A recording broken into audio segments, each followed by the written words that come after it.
Hello? Oh my god. Has it been that long? Hi.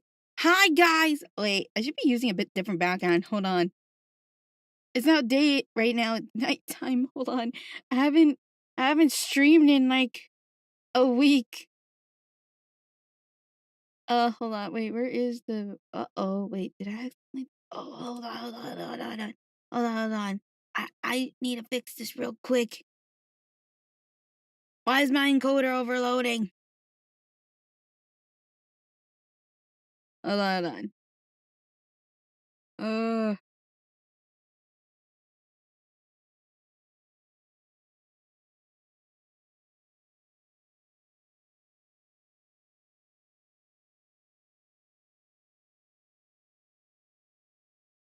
Avery, you missed it. If you're talking about the thing, yeah, I did.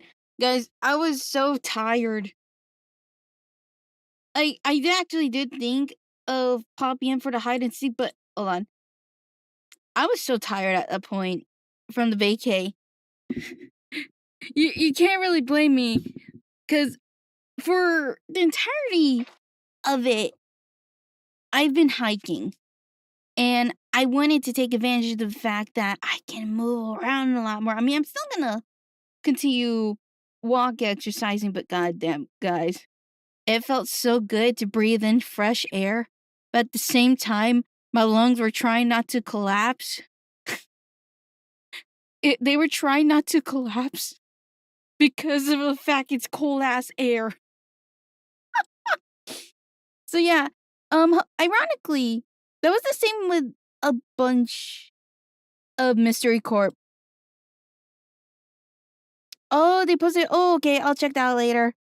Yeah, I'm sad. I did wake up at 4 that day. I could have joined, but the thing is, here's another thing of why I couldn't join. Even if I could, for the first 3 hours before I had to leave, my laptop has been dying. As soon as I bought my new PC, my laptop started dying. And I could only run it if I angled my cord in the charging port at a certain angle. And I could have kept it that way, but here's the thing as well. Yeah, if it's intense, for example, Minecraft, yeah, for some reason my laptop considers Minecraft intense, it would fucking start draining even while plugged in. So I'm like, well, shit. So yeah, ultimately I couldn't join, and it was gonna be a long drive back, so I just went, nut, fuck it. Wait, hold on. Hold on.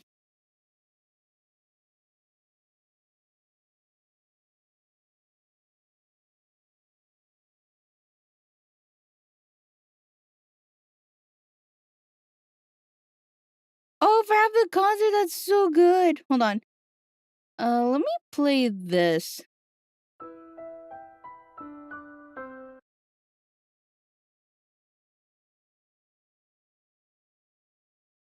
Why is that the first song that plays?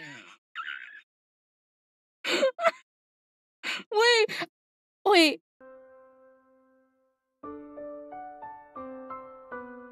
Out of all the fucking songs this playlist plays, it's the soundtrack for Final Fantasy X. And ironically, it's the one everyone likes to play. For me, Vince. Let me fast forward to Halo. Oh, no. So, on YouTube, Square Enix can sue my ass.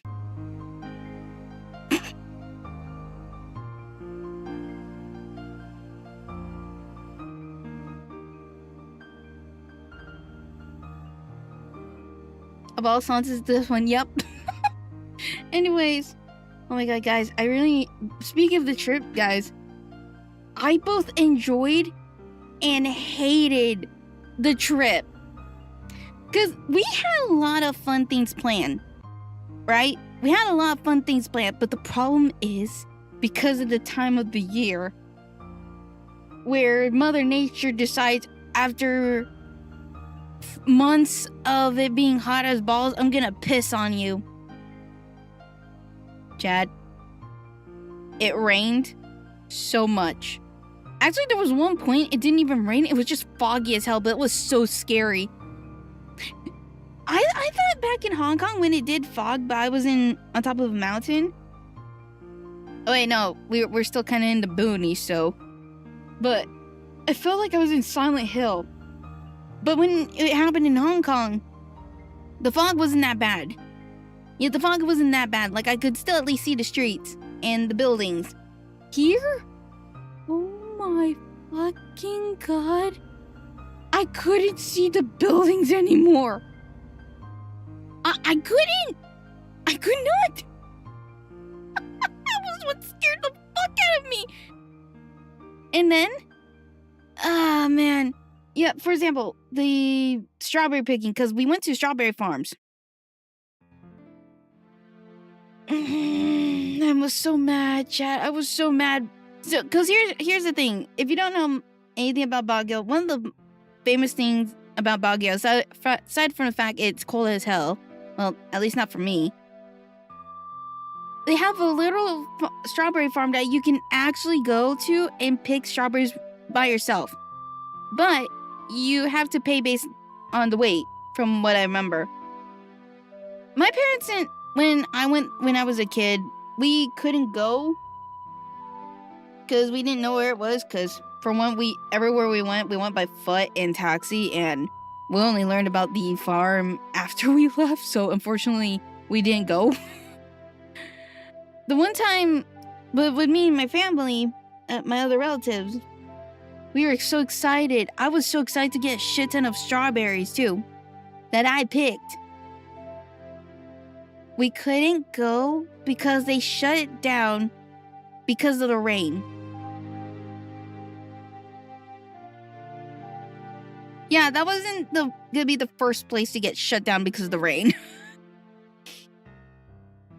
So that kind of, because of the rain on like day one, it cut our plans in half because of how often it rained. So we just mostly spent that day, well, I bought a lot of souvenirs for my parents because they couldn't make it. And I'm still sad that, because there was 2 bracelets I really, really liked. Because out of all the booths, or not booths, all the shops, because a lot of them just sell the same thing but at different prices. I like them so much because it was unique. They're like the glossy kind of bracelets. I can't really describe, but it's like, I think they were actually glass now I think about it. That's why I'm like, okay, I'm getting this. And man, I really should have double checked before I left that, because the whole time, like when I went to the other the other shops, I was like, how come she only had me pay like $250? Because it was $150 for the shirt, which I gave to Papa Scarlet, and $100 for the hat for my little dog Rocky. But at the back of my mind, I kept thinking, how come it wasn't like $400? Because I know like for 2 bracelets, like $150. Yeah, acrylic stain. When I got home here in Manila, or no, when I got home in camp, I guess I can just say where we were. We were at a place called Camp John. I was so sad.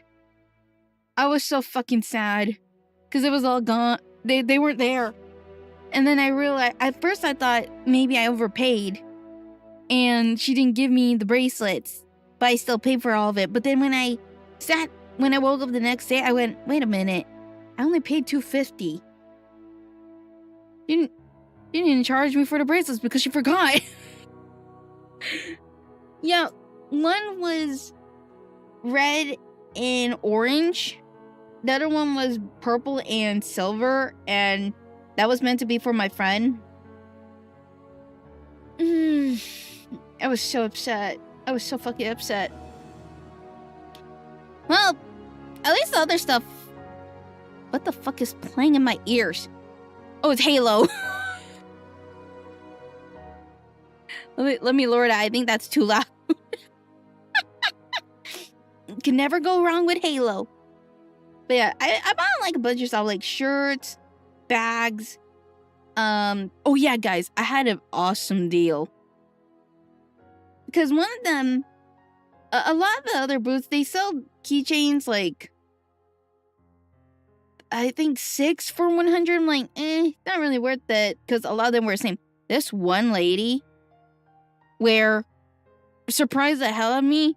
The reason I even stopped was because there was a little cute little, I said little twice. There was a tiny little kitty dressed with a strawberry sweater. It looked up to me, meowed, and when I said, I walked away, it tried to, it grabbed at my arm. Well, not really hard, but it was still enough to get me to stop because it clawed at my denim jacket to sleep because it's really long. And I kept trying to leave the keys like, meow, meow, meow.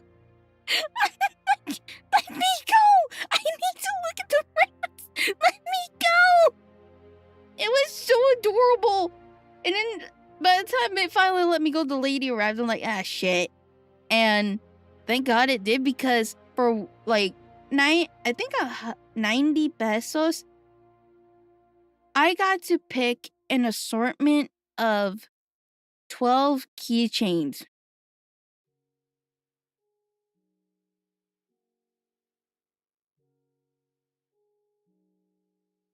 I'm not kidding.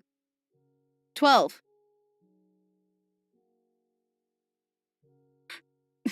And mind you, I already had a lot of stuff at that point. I had like, oh. Hi, Ori. Hi. Oh, yeah, I'll tell you a story about what happened while I was gone. Huh? Oh. You want Kim Raffle and you left it? I can't breathe. I already have a cat. Okay? Also, the place I stayed at doesn't allow pets, even if I thought, I'm just gonna grab the kitty.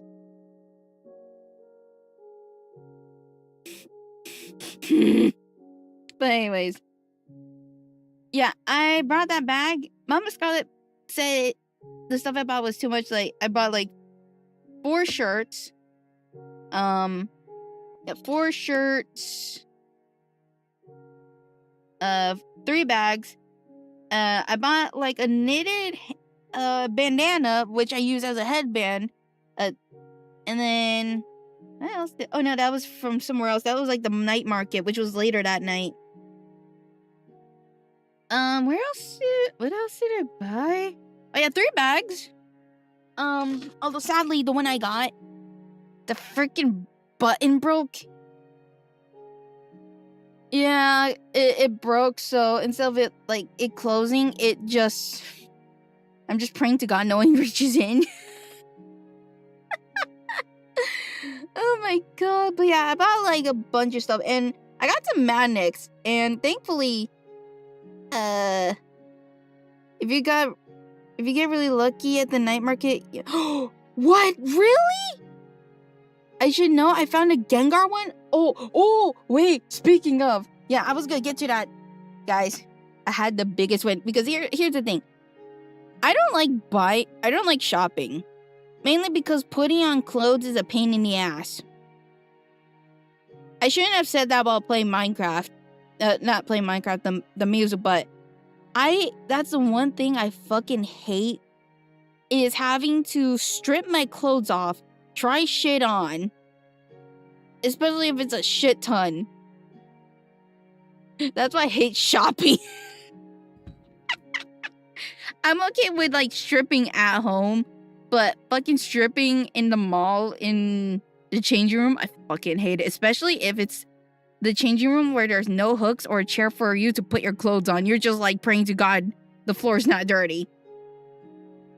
But yeah, the night market was full of clothes. And I just went, oh.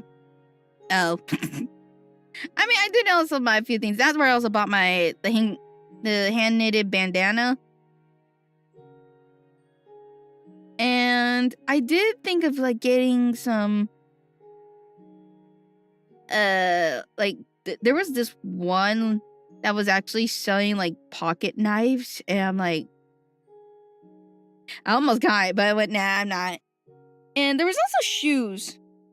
Yeah, obviously I couldn't tell if it was fake or real, but I actually did plan to buy shoes while I was there, because here's the problem, chat.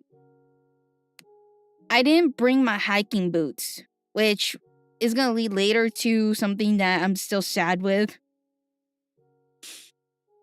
But yeah, I ultimately couldn't find anything, and there was actually there's actually a food section. Yeah, the night market had not only clothes but also food. I did plan on trying the food out, but I decided not to because I didn't have medicine in case like I have indigestion or whatnot. Because, you know, it's street food. And the problem with street food is, yeah, the cleanliness part of it. I did think of like going, but when I saw this one vendor was handling food bare-fisted, I'm like, nope. Nope. Look, guys, I'm gonna care for my health, okay? But on day one, it was just me buying shit. Yeah, buying shit, also groceries, which I'm gonna say is the most funny thing. I bought stuff because I assumed that I was just gonna be cooking for myself. I bought like cup noodles for a certain number of days. I obviously bought shampoo and conditioner, but mostly the food part because I just assumed I was. Did you go to the flower gardens by the teacher's camp? I don't think I did. Like I said, majority of the time it was raining.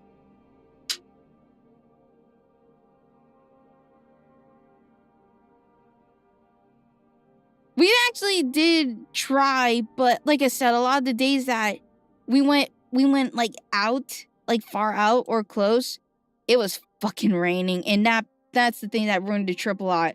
At least we got to go to some places, but like I mentioned, like for example, the strawberry farm, where I could pick my own strawberries. Don't worry, I was still able to buy strawberries, but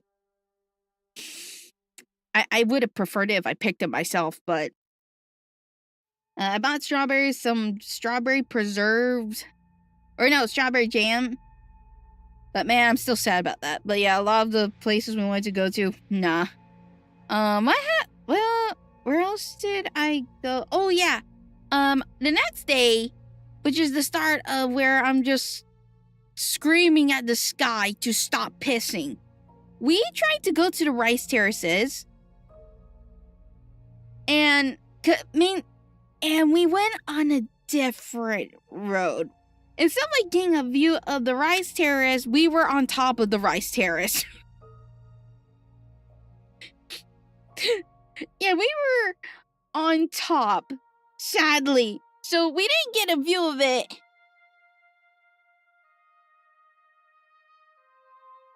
So what we did, we just took a picture of what we could. Hold on, let me look at my pictures.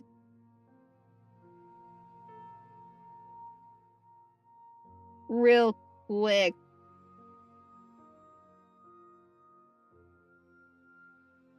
Yeah, because my aunt said she was there, like my other aunt, and I was like, yeah, let's go. And sadly, nope.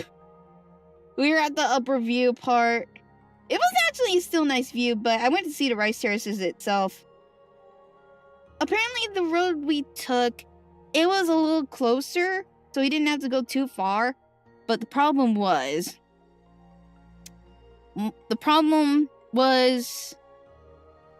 yeah, the view. Yeah, the view. So we didn't see the rice terrace, but we saw Mother Nature, and that was fine. But we had to leave quickly because it was starting to rain. So the road that my aunt took, was actually farther. It was actually supposed to be a little farther. But it was worth it because she got a full-ass view of the rice terrace, and I'm so mad. Not at the driver, because we didn't know, but we actually thought of taking that road.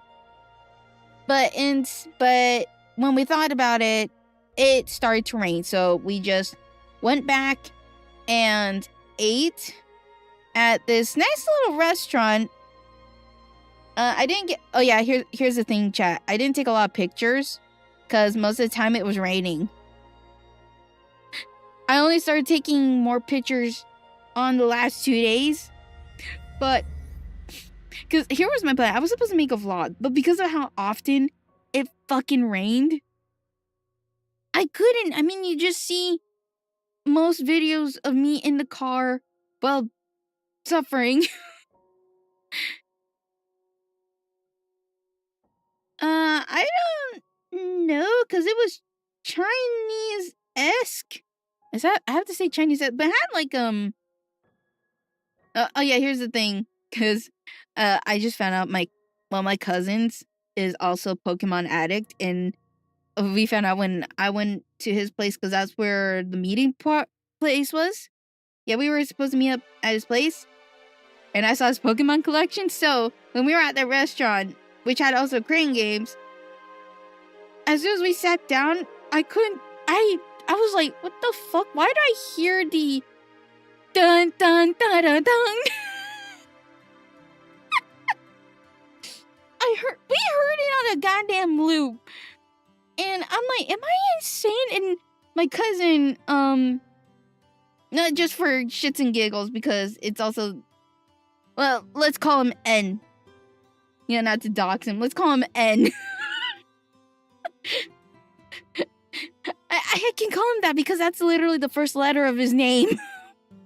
His IRL name. Let's just call him N. But yeah, we didn't really go anywhere else after that. As soon as we ate, we just went straight back home. Yeah, like I said, the rain killed it. And the next day,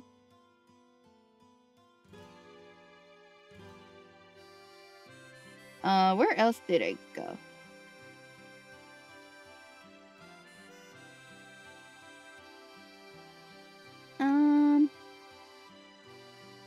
Hold on.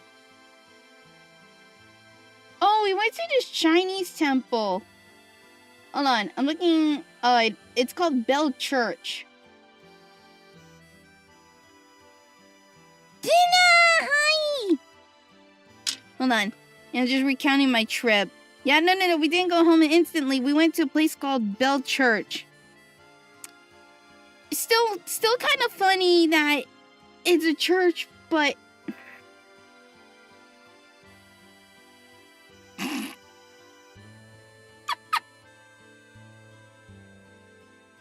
Minecraft. How is Minecraft? Oh my god, bruh. It was also raining, and it pissed me the fuck off. Genuinely. Oh wait, chat, you know what's funny? The first 3 days of this trip, I kept getting separated from my relatives. That was the funny thing. Especially in the night market, but luckily I'm able to find them. I kept getting separated from them. Like, one moment I'd be with one of them, and then the next I turn around and they're gone. I'm like, what? It was even funny, like, as well with the strawberry market, strawberry farm. You know, for the tourist part where you get all the souvenirs and shit. Yeah, the souvenir part. We would just be walking at the same pace, and when I stopped, to check something out, I turn around, they're gone. Apparently, I was the only one shopping. The others were taking pictures somewhere else, and they didn't invite me. Which is fine, it was fine, but it was just funny how it was barely a fucking minute. I turn around, they're gone. I'm like, what the fuck? That was the same with the night market. Actually, I didn't mind getting lost a lot. Like, I didn't mind that I was alone.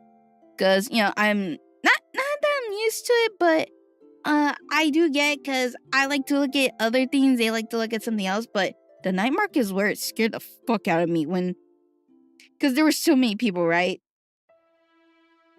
Again, I went to check one tent out of pure curiosity. That's where there were all the shoes.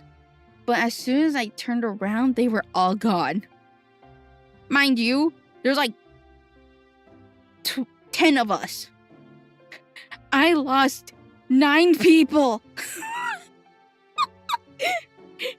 And I went all the way to the very end. If you've been to Bagiuo in the night market, you know it is so fucking long. That was also one thing I liked, but also scared the fuck out of me, is it is so long, and I still couldn't find anyone. And that's also why on that day, mind you, that was day 1, and I didn't even notice there was like one specific person selling like plushies. Yeah, the one I got my Charmander from. Oh my fucking god, I was actually starting to get scared. But I did meet up with them. You know, I still looked around, but I was still mostly keeping an eye on, like, wondering where the fuck are they. Yeah, there's I ended up back at the beginning, but more on the side, because both sides had like 2 rows of vendors. Is anyone missing a lost child? I mean, you can just imagine me, like, just like wandering around, wondering where the fuck am I? You know, this is also kind of funny because even on school field trips,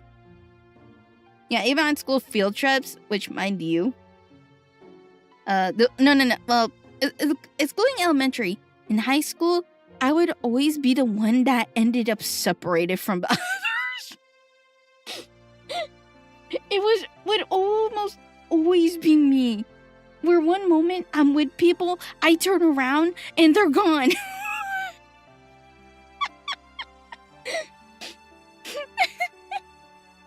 Even at conventions too. Like, I've been with someone, one moment they're like, we're looking at the same thing. Next thing you know, I turn around, they're gone.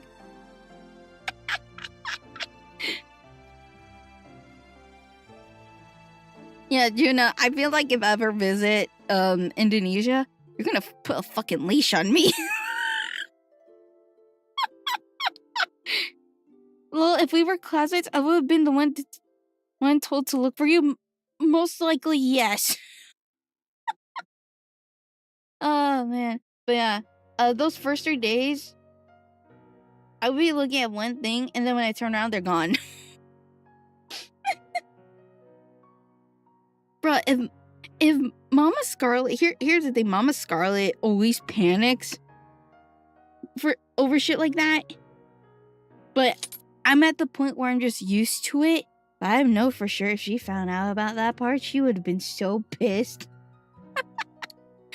Look, guys, when you're an only child, obviously you're gonna have a parent. There's a chance you're gonna have a parent that's very overprotective. Especially when your said child has a history of, like, vanishing and just popping up out of nowhere.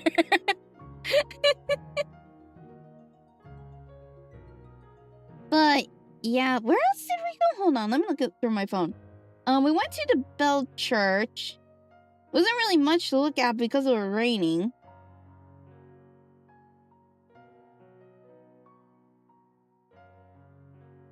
Why are my pictures so out of order? Hold on.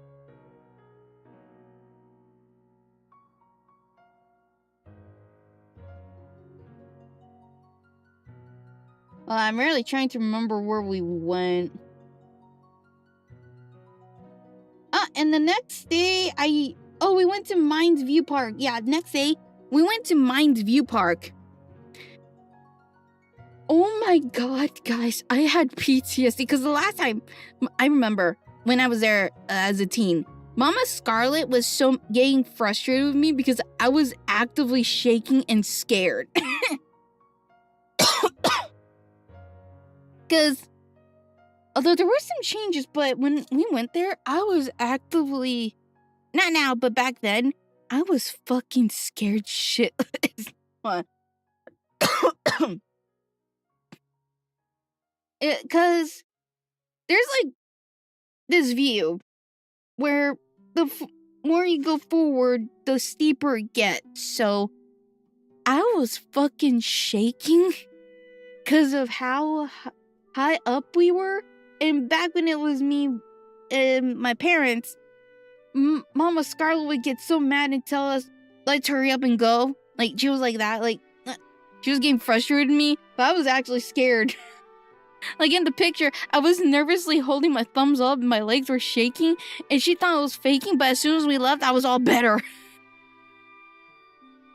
But there, oh my god, I was a little okay, but here's the problem was, that was also when I was trying to make a vlog, but in the end, I couldn't, because of how much fucking walking.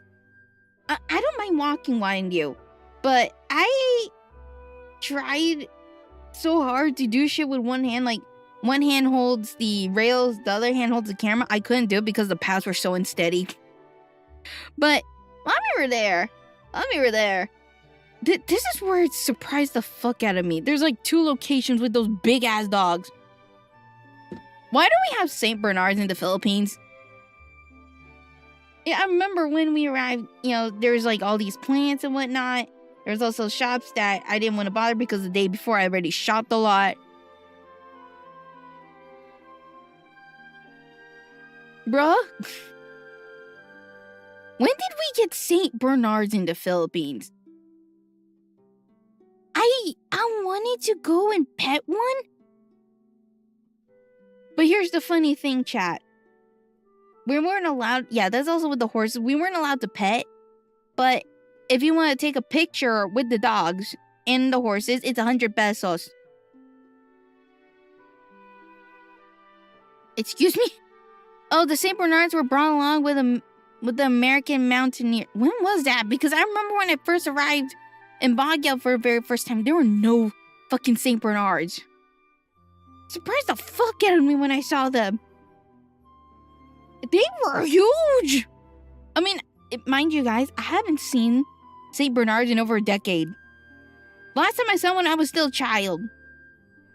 So when I saw them, I was like, what the fuck?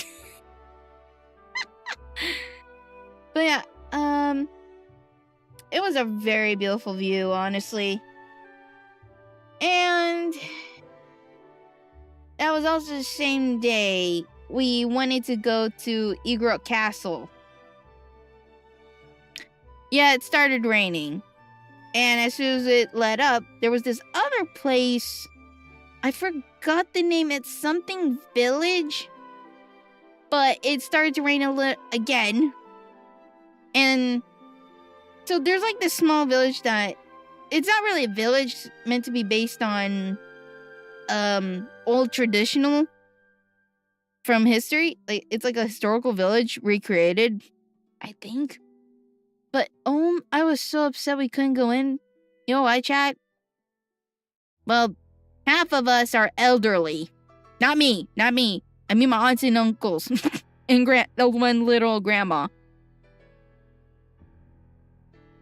Bruh. We couldn't go up. Like, even me and the others, on the younger side.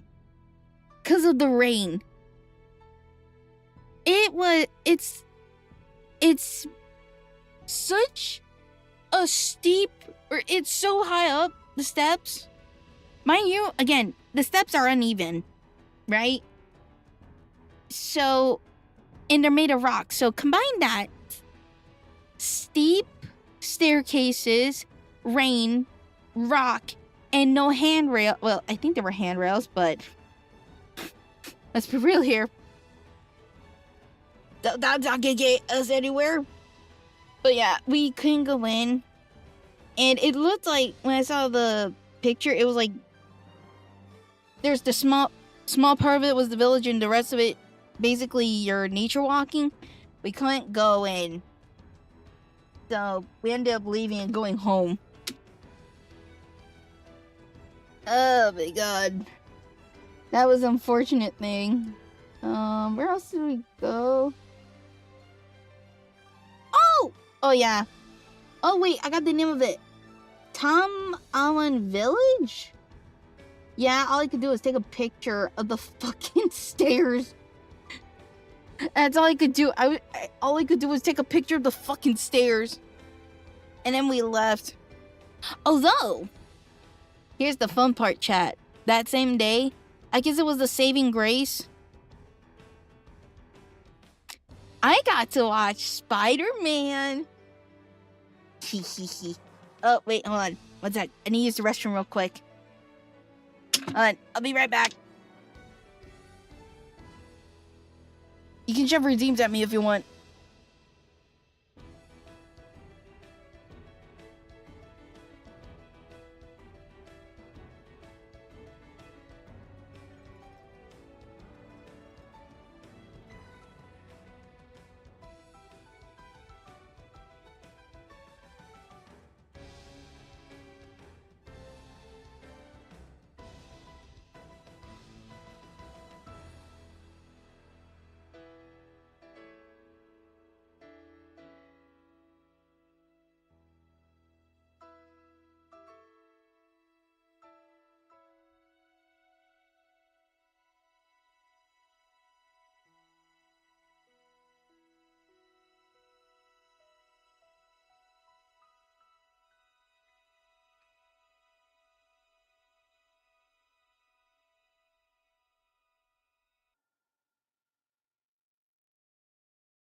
Hi. I was gone a lot longer than I wanted. Just a little heads up. I am on my time of the month. Yeah, that's the ironic thing. It started as soon as I got home. So I might be walking away a lot. I am so sorry.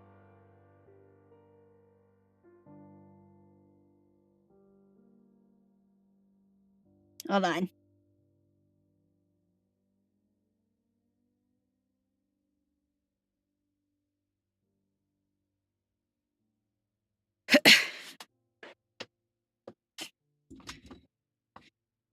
Hold on, one sec. My back. Catch my heart, catch Why am I dancing? baby. Catch my heart, catch my heart, baby. Oh, wait, hold on. I was just trying to revive my model. Am I not moving? Hold on. What? Bro, the moment I said my homework is making my stomach hate me, my PC goes, no. I wasn't even gonna share the whole thing. Yeah, my stomach's a little upset right now. Hold on. Can I not move my hello? I'm still connected.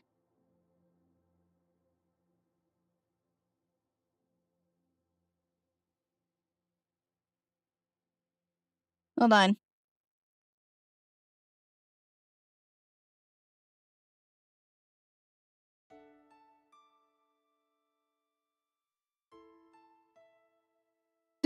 Guys, this is the funniest thing my PC does. Whenever it does like softly restart, it also resets the IP. So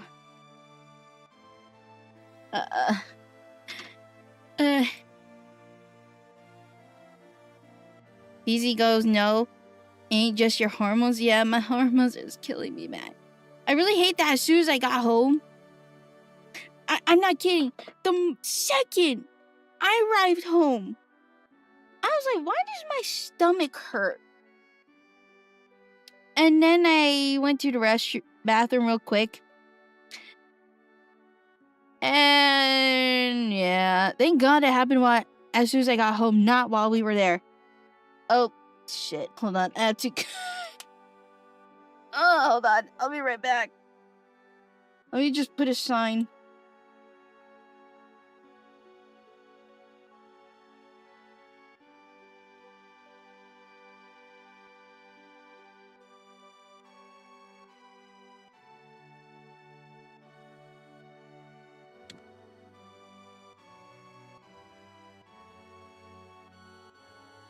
Hold on, I'll be right back. Oh my God, why now?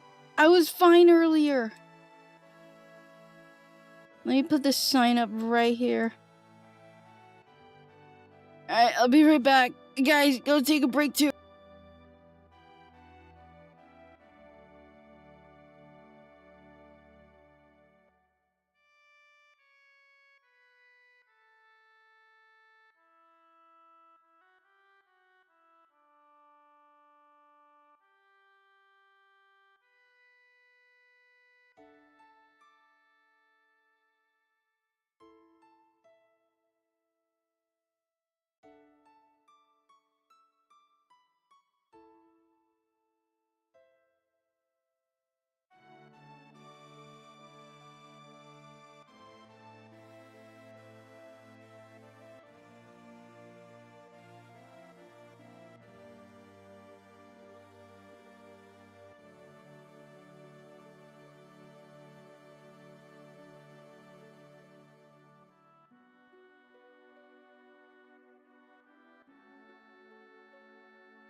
I really hate my body.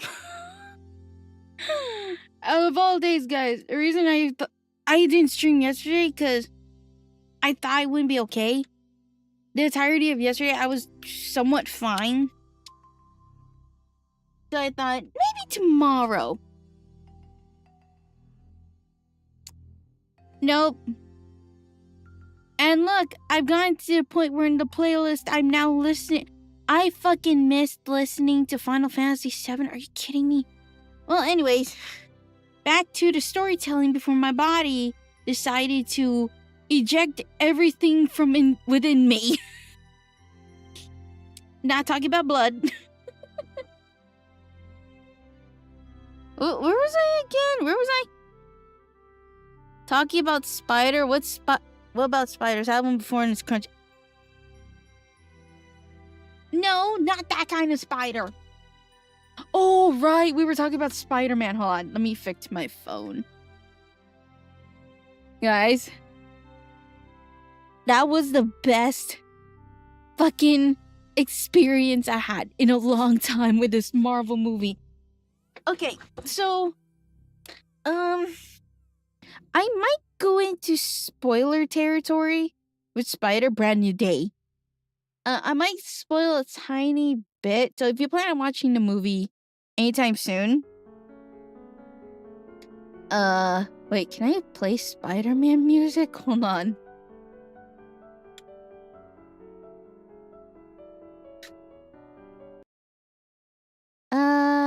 Not that one.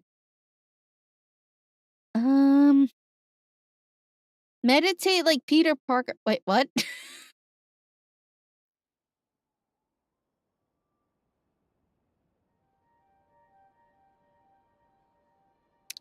The game. Okay, I'm gonna play this. I mean, I do love the game, so I'm gonna be a bit of an ass kiss with that. Okay, so when I went in, mind you guys, Spider-Man at the moment is my only favorite movie that I want to actively follow when it comes to the Marvel series. Everything else, I want to die.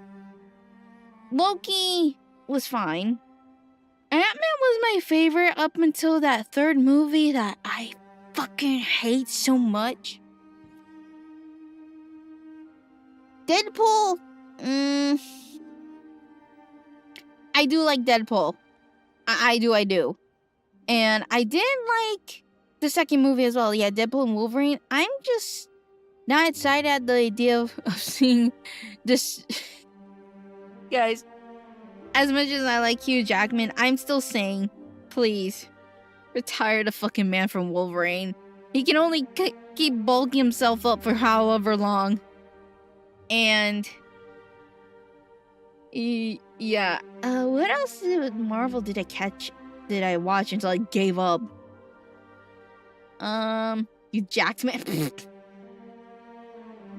Yeah, I did actually try seeing that show with Falcon where he took over the mantle as Captain America.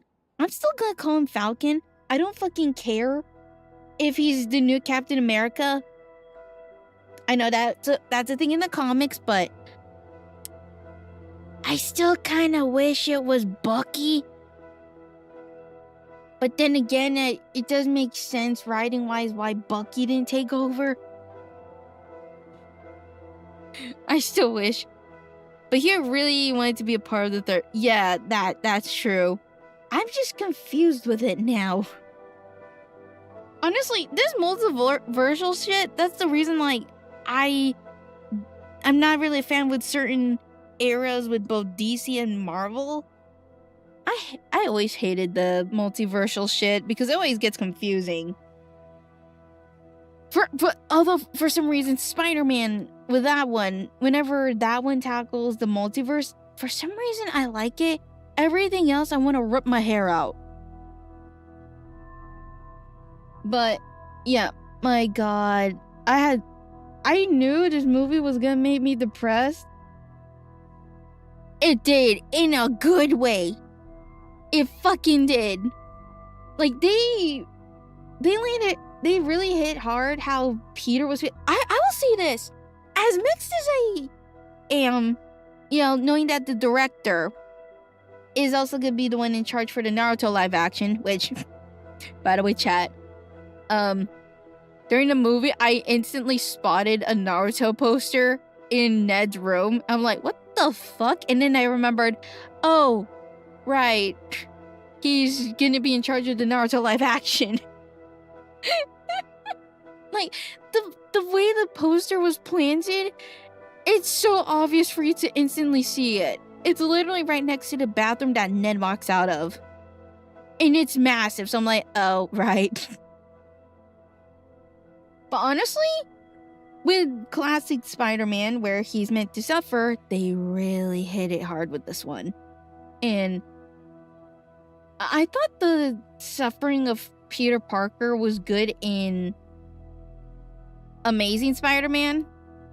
Yeah, with Andrew Garfield. This one, though, I hope they don't fuck up Naruto. Well, Agnes, about that, apparently they're looking for actors 16 above, so there's a chance they're gonna skip Naruto and go straight to Shippuden.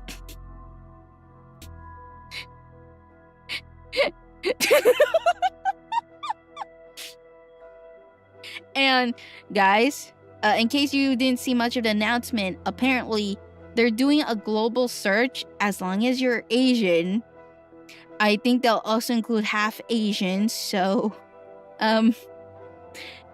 yeah, we might see a Chinese guy trying to be Japanese. But yeah, this one though, you really do feel the weight. Can I apply for Choji? But anyways, back to the Spider-Man. This one really grills you in on how hard it's been for Peter. Mind you, the start of it is just a montage.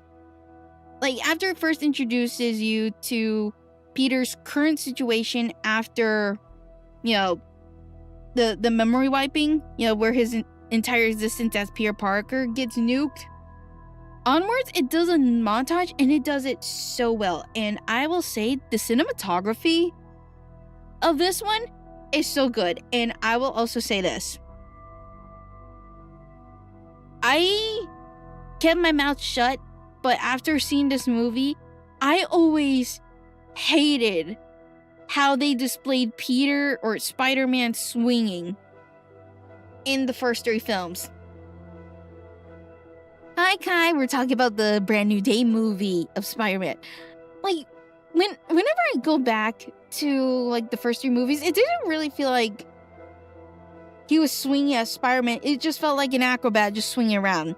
It didn't feel like Spider-Man. Mind you guys, I've been a fan of Spider-Man since I was a kid, and I played many Spider-Man games, and there's only like very few that actually hit it hard with the swinging. And to be fair, if they did copy Toby's... Oh, that is true. Actually, I think they actually did a callback to it. Yeah, here's the thing. The montage is a reference galore. They reference some poses from the comic books, but then also, there's like times that Tom's Spider-Man would do poses from either the games or Andrew's or Toby's Spider-Man. And I was fucking freaking out. And here's also the thing. It was a mixture of seeing him hard at work as Spider-Man and also constantly showing you that Peter has continuously actively followed what not directly, but he still keeps track of what Ned and MJ have been doing since they entered MIT, which was the original plan for the 3 of them, where they would join MIT, or they get in MIT, start a new life. And he keeps tabs on them. And he's still trying to be positive, mind you, but then you will also see shots of him just classically depressed as fucking hell. For example, like he's washing his suit, his electric-powered suit in his own laundry in the washing machine. I'm like, is that safe? I think Pierce should follow MJ. I actually would not be surprised if he did that, honestly. Or, no. I don't think MJ does have an Instagram now I think about it. Ironically, I saw people talk about how MJ in this movie wasn't as whimsy as she was in the other movies. So I'm like, guys, she's in college. She's matured. Of course she's not going to act the same, but you still see it. Did you see all the Samsung ads? I did. I did, and I'm fucking snickering at But yeah, I was so happy. Like, guys, I did not really follow the trailers. So, I actually did not know Punisher would be in this movie. I was trying not to scream so hard when I saw Punisher, because mind you, in Marvel, ironically, Punisher is one of my favorites. I did actually watch this show, and I liked it a lot. I'm just upset it got canceled. Oh, the show is really good. And also, guys, I also fangirled a little on the inside. It's gonna be a little spoiler, but they did the infamous scene of Punisher carrying an injured Spider-Man to the hospital. And I wanted to throw my hands and cheer. The difference is, the clothes aren't torn up, okay? That's one of the things. You'll see some poses from the comics. Obviously, you're not going to see the suit all torn up. I mean, I kind of wish. Freaking Toby had his suit all torn up. Oh, sadly, no. Prowler was not in the movie. Yeah, Prowler wasn't in the movie, but there was one reveal that confused the fuck out of me. Like, I was actually anticipating for any classic Spider-Man villain. Because, mind you guys, he hasn't, aside from Vulture, although that was more indirectly because of the Avengers, he hasn't had a villain that was directly connected to him. You know, to Tom Spider-Man. If you think about all the other villains are due to the actions of the others, they just happen to be in the Spider-Man movies. For example, Mysterio. The reason he fucking went the glasses is because he got cucked by Iron Man. I did not fucking forget his name. Yeah, Tony.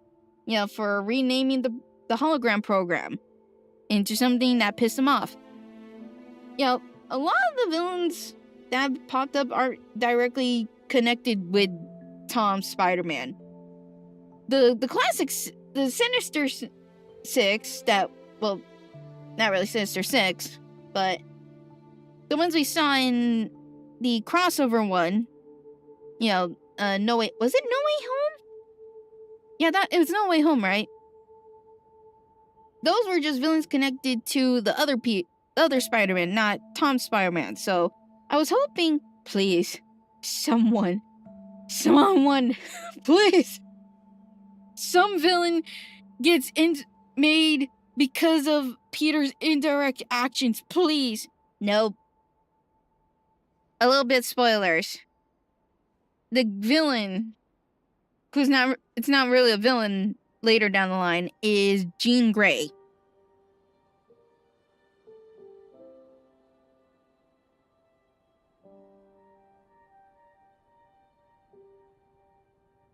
Yep. Although, I do appreciate one thing. They included Jean's sister, which, mind you, a lot of people don't know because she never pops up in the animation or the fucking X-Men movies, never mentioned, but yes, Jean Grey does have a sister. And I think Sarah Grey. But there's one problem. There's one problem with this one. So her purpose is to find her sister, who was kidnapped by what are they called again? I didn't really memorize their name. I damage control. It's like a separate police force. Yeah, they're literally called damage control. And mind you, at the beginning, the way they portrayed it is Jean being the bad guy, while damage control is working with Peter. And this was one of the few creative things I did like, where Peter could sense the head of damage control, the damage control squad, that's what I'm just gonna call them, that he wasn't lying. Because he kept, the one thing that kept being asked around is, where's VMAX, or what's VMAX? And genuinely, the guy couldn't answer that because he didn't know what the fuck it was. And I'll mention what it is later. It is a little tragic, but yeah. Jean Grey being introduced confused me. Because, mind you, in Doomsday, that one's the one I watched because I wasn't planning on watching the movie, but because of the Spider-Man movie, I might have to. I'll explain why soon.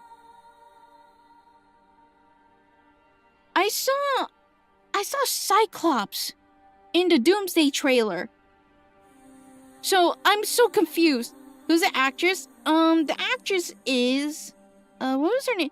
She showed up in Stranger Things. What was her name again? Hold on, let me find her name. Oh yeah, Sadie Sink. Honestly, not a bad pick. Generally not a bad pick. Especially since the girl's an actual redhead. Yeah, hilariously, a lot of the actors they picked weren't really redheads. So I'm like, yes, a real redhead. Sadie looks so young compared to her in the movie. Her sister, oh yeah, the actresses, their age gap is fucking huge. But yeah, the fact that they introduced Jean Grey in this. So here's how her powers worked in the movie, which was weird. So she's still a telepath, but the way her powers work, she can initially there was a limit to how far she can actually mind hop into someone's body.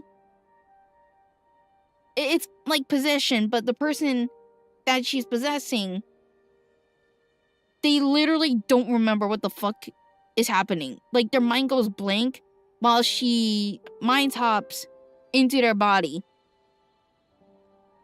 And when she wants to switch to another body, it has to be within 33 meters.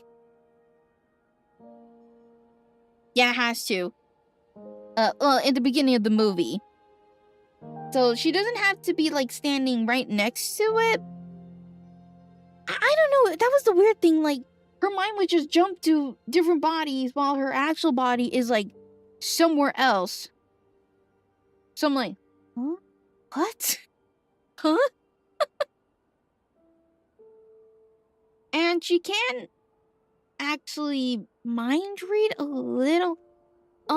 She more, like, forcefully enters your mind in... how do I explain it? Because it's a little different from what I was expecting. It is creative, mind you. It is creative with how they set, like, what her limits are. Like, the fact that she couldn't access Peter's mind. They didn't, nah. They actually went to go full telepath, but in a different way. Yeah, it was a little different, and I didn't appreciate it. But, guys, the reason she fucking hates Spider-Man is because he keeps getting in her way. Which I wouldn't mind until later down the line. That's the majority reason why she hates him so much. It's not because he's working with the people that kidnapped her sister, but because he keeps getting in her way. I'm like, what? What? And mind you guys, it's only way later near the end of the movie they tried to shove in the sympathetic part of the plot, you know, because you're supposed to feel bad for her since she's meant to be a heroine, what? Right? But for a lot of the times, she is actively putting people she mind hops into in fucking danger. And not just like the police force, like initially it was like mostly police force, but the very first victim that we see is her possessing an old fucking lady that takes a tank to ram into a facility that's holding all the criminals.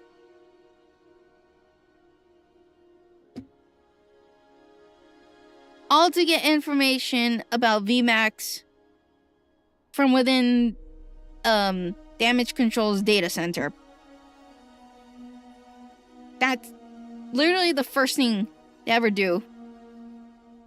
Tombstone's appearance is so... Guys, I'll be real here. I did not even fucking realize that was Tombstone until later. Oh yeah, just a little funny fact. Scorpion was introduced,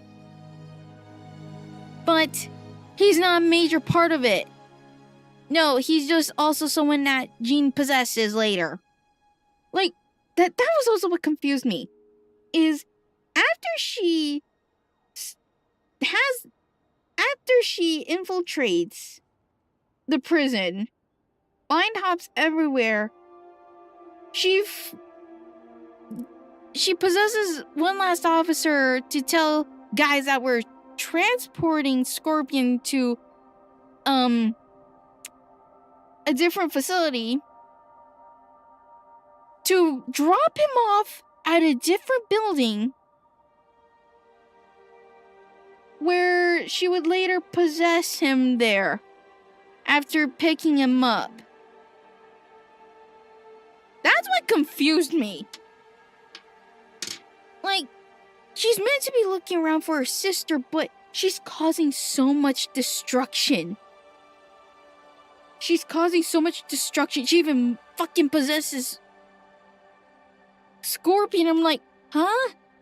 Guys, honestly, I know Scorpion is not really the baddie on Spider-Man's list, but I would have actually preferred him as the main villain than Jean, who later turns out to not be the villain. It's the people Peter was working with. I'm like, huh? You know the whole time I was also thinking, are we gonna get teased about the tiny piece of venom goop that was left behind? That tiny piece? Nope, they never tackle that. So, after she infiltrates she breaks and frees Scorpion for some reason. She's like actively trying to figure out who Spider-Man is, because she couldn't get in his mind. That's the reason why. And she goes on stalker level of trying to figure out who he is. And I still don't know how she somehow finds his apartment and finds a letter that, if you guys remember, Peter wrote a letter that was meant to be for MJ to read, or for him to read out loud to her, but of course he was checking out and just maintained far distance, right? Finds his apartment, finds the letter,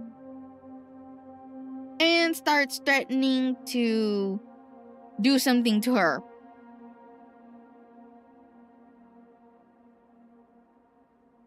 That made me go, what? You find out his identity, and the first thing you're gonna do is threaten the life of someone he loves?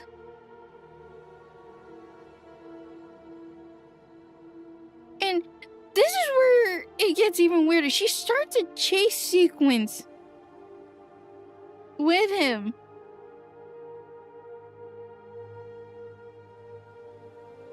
And I'm just like, huh? Yeah, honestly, Jean Grey, like, again, I do love the movie. I do love it. Like, the action was great. The way... also, in case you don't know, Peter will also go through his own struggle since, you know, life's kicking his ass and he's starting to mutate. But I have to highlight Jean's part in this because it was the most confusing thing ever. I reread the letter. He did not mention MJ once in the letter. How dare she assume it was her? What if he left it to Frank Castle? That's true. That'd be so funny. But yeah, that whole chase sequence was so weird. And this is also where it gets weirder, because that was the part where Jean starts possessing civilians. At first, it was just like one regular dude. And then next was a bunch of other people while talking to Peter. Yeah, this is when he's out in public, by the way. And it was actually quite interesting seeing how quick she is to mind hop into another person's body. But then she does the one thing that has people pissed as hell, is she possesses an old man. I think he was like a traffic enforcer kind, but really old. Has him open arms, steps backwards, and has him get hit by a car. Which is what initiates the chase.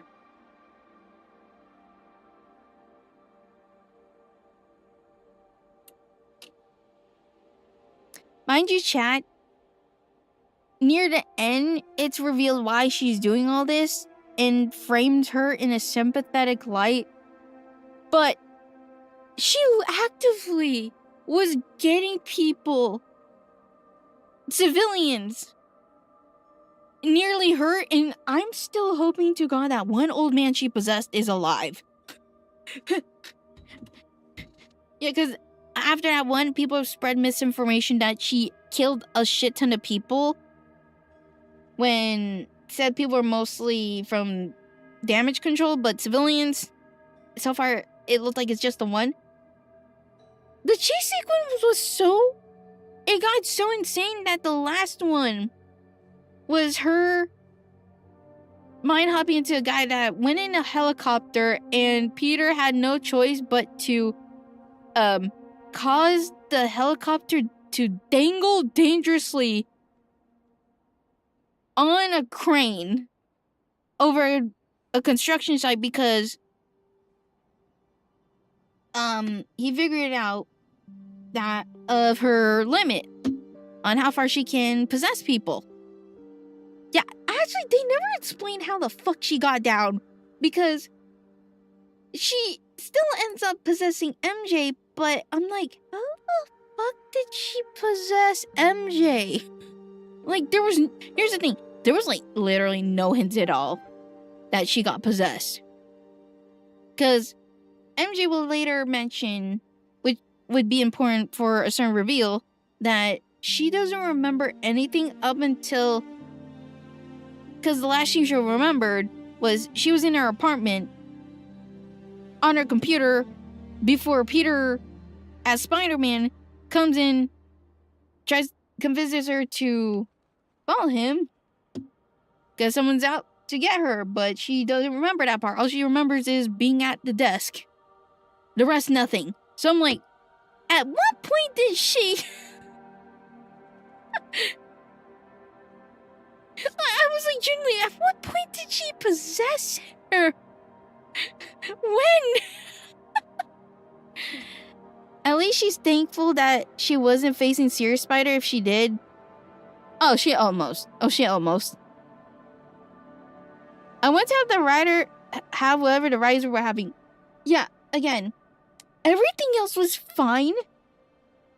But Jean as the villain was weird.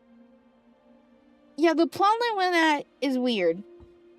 But everything else was pretty good. Like, the relationship between Frank and Spider-Man.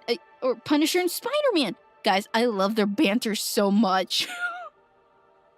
If you guys get a chance, you're gonna fucking love their banter. They're like genuine sibling vibes.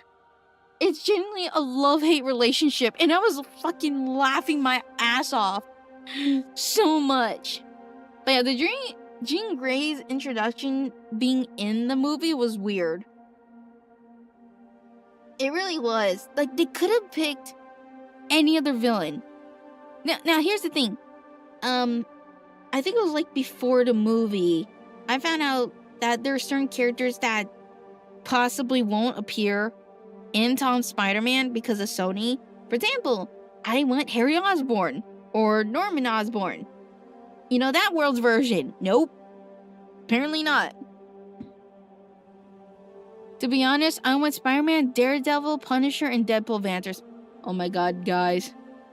Oh, that'd be so good. But then, I don't know how this movie's gonna introduce Deadpool. Yeah, I don't know if we'll ever get that because of the fucking post-credits. Yeah, so I know I'm like instantly jumping to it, but here's the thing. The post-credits tease that Spider-Man might pop up in Doomsday.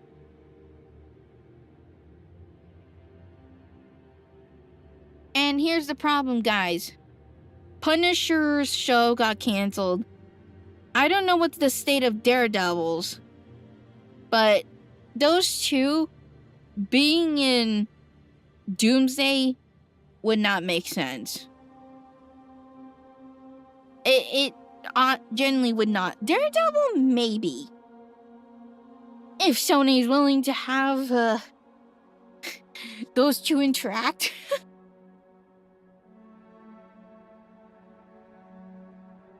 But yeah, now let me highlight my favorite parts of the movie. Oh yeah, Deadpool, it would. So, yeah, aside from that whole fucking Jean Grey part, everything else was great. For example, Peter lamenting the fact that he can't have a normal life. Like, he's actively saying he's fine. Especially to, was it Officer or Commissioner Wolf? Hold on, let me look.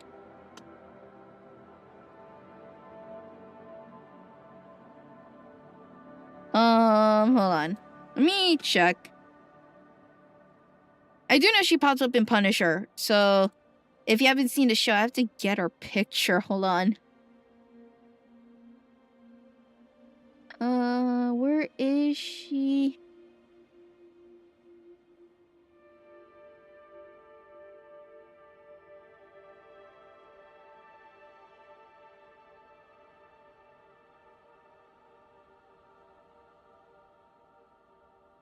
Yeah, here's her full name. Jean D. Wolfe. Yeah, I do remember, I'm not certain, but I do remember her character. If you guys don't know who Wolfe is, she happens to be related to Wrath, one of Spider-Man's, villains. One of. Although I don't know if it's good. I don't know. It's all confusing when it comes to certain villains. But the introduction of Wolf, I'm excited because there's a chance we're gonna see Wrath or Wraith. She did. Wraith did pop up in the Spider-Man games, but they had it as someone else. But anyways, Wraith, not Rat. But yeah, she's one of the classic Spider-Man characters. Oh shit, wait, hold on, I found her.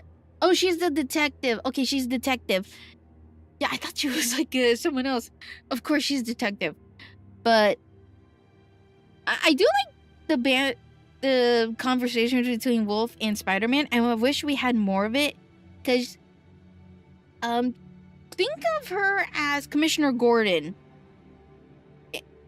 Yeah, Commissioner Gordon and Spider-Man was Batman, but it's more very positive. And she's the one actively saying that he should have like a life outside of the suit, because during the movie, it's very obvious that he's spending way too much time as Spider-Man and not having time to himself as Peter. Like, she even pokes fun at the fact that, because Spider-Man says, yeah, we're friends, right? And she's like, yeah, but you don't know anything about me. Which is hilariously proven right when he does know she has kids, but doesn't know their names. He only knows the nicknames that she says out loud to them on the phone, because she's just like having casual talks with him on the phone. I'm like laughing my ass off at that. But I really wish there was more of it, because their like relationship was so good. Like, it's both friendly. It's very friendly, but very professional. And I do like how at the end that they generally do end up, it does feel like they're actually friends, because he actually names by verbatim saying happy birthday to, or not happy birthday, saying hi to two of her kids and actually saying their names. And it's a nice payoff to something she pointed out at the beginning. And I do like how, I don't know how it works, because he has, he's connected with their system, so if there's any criminal activity, both him and her get it at the same time. It's so fucking funny, where he goes, hey, are you getting this? And she goes, yeah, I'm seeing this. I wonder if she'll die the same way as her comic version. Ooh. Or maybe she becomes Wraith. Ooh, that'd be so cool. Not going to be fair, I'd hope that Spider-Man ended with Endgame. That is actually fair. Honestly, I think there's a lot of things I kind of wish just ended with just Endgame, but of course they have to continue it, because fuck you, Disney. But honestly, this is one of the continuations I don't mind, because there's so much they can do with Spider-Man, and I'm so happy they're doing it justice. Unlike the others, where during the King fucking bullshit, it was just weird. This one, they're doing the writing so good. Oh my god. Alright. What else? Oh yeah, so about that montage I mentioned, you guys want to know how Peter is keeping tabs on his two friends? Ned fucking live streams on MCU's version of TikTok. And I'm laughing so hard. And it's actually really sad too, because he followed Ned and gets noticed whenever he's live. He's actively, almost every time, watching when they're live. And MJ happens to be there as well from time to time. But it's mostly just like Ned being Ned. And one sad thing as well, because it's part of the montage, I think it's every day. It's implied to be every day.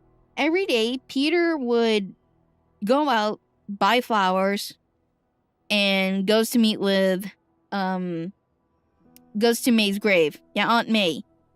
Which brings the one thing that I'm a little upset with. This is the one thing I'm very upset when it comes to MCU. I'm okay with May being the center of Peter's life, because obviously, before he became Spider-Man, or same day he was about to transition to become Spider-Man, Uncle Ben dies, right? Well, here's the thing. you don't see his grave at all. It's just May Parker's grave. He only addresses her. Never his fucking uncle. Yeah, Uncle Ben. Uncle Ben who?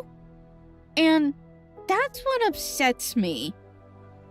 I know it's like, we've gotten like 2 versions of how Uncle Ben dies, right? But this one is just like he doesn't fucking exist. Like, none. Like, I think I remember when she did die in the previous movie. Like, you can kind of see Uncle Ben's grave, but this one, he's just like, nope. And I'm like, I'm so upset. I didn't mind that she's the one that delivered the famous line, with great power comes great responsibility, but I'm like, where the fuck is the mention of Uncle Ben? Even the only memory that plays on which is the key factor to Jean becoming good. It's just that memory of Peter and May talking. There's never any mention of Uncle Ben. It's just, ugh. For me, in Endgame, yeah, Spider-Man is the limit. Then No Way Home came. Then NED, You Strange. Oh, yeah.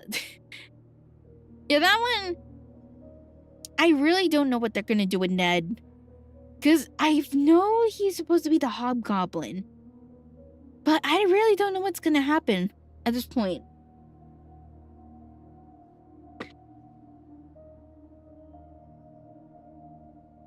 Yeah, actually, I'll mention it later, but I have a theory about what they're gonna do with Ned on how he'll become Hobgoblin. But, yeah. At one point, on his usual routine of, like, going to the same store, literally the same fucking store, to buy flowers, Ned happens to be there, and apparently he's become addicted to a certain energy drink of sorts, tiger or something. And I think it's more like hold on, trying to remember. Oh yeah, so the purpose was Ned just wanted to buy beer for a party at MJ's new place, because I think they just graduated, or they're in their final year, and MJ finally has a new place. She's supposed to be looking for a job, but she doesn't want corporate, which is the funny thing.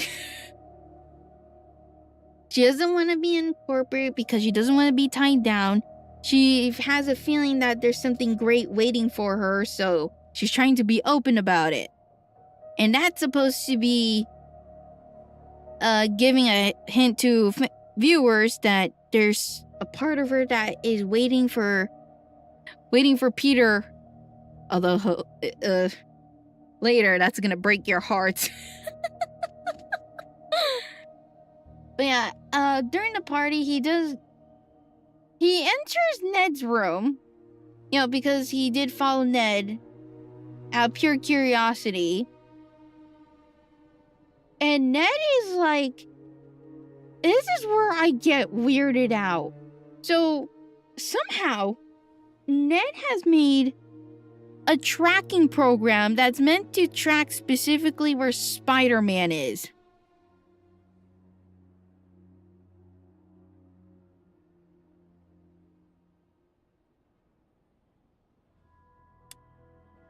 Yeah, he literally has a giant board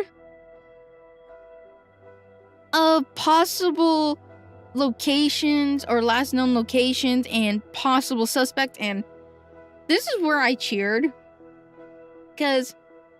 and laughed because I forgot who the other guy was, but Ned's theory is that Flash Thompson is Spider-Man, and that made me fucking laugh my ass off.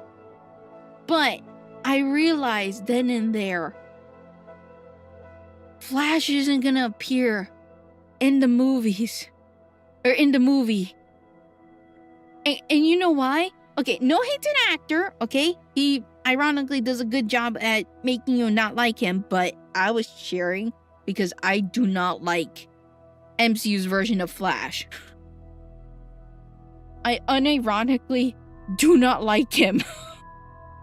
Like, guys, he's supposed to be the stereotypical bully who is a jock.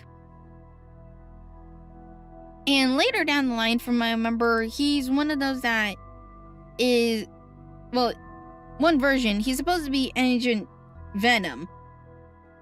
Or just Venom, depending on who's writing. But I can't see that Flash as being the Venom. I can't.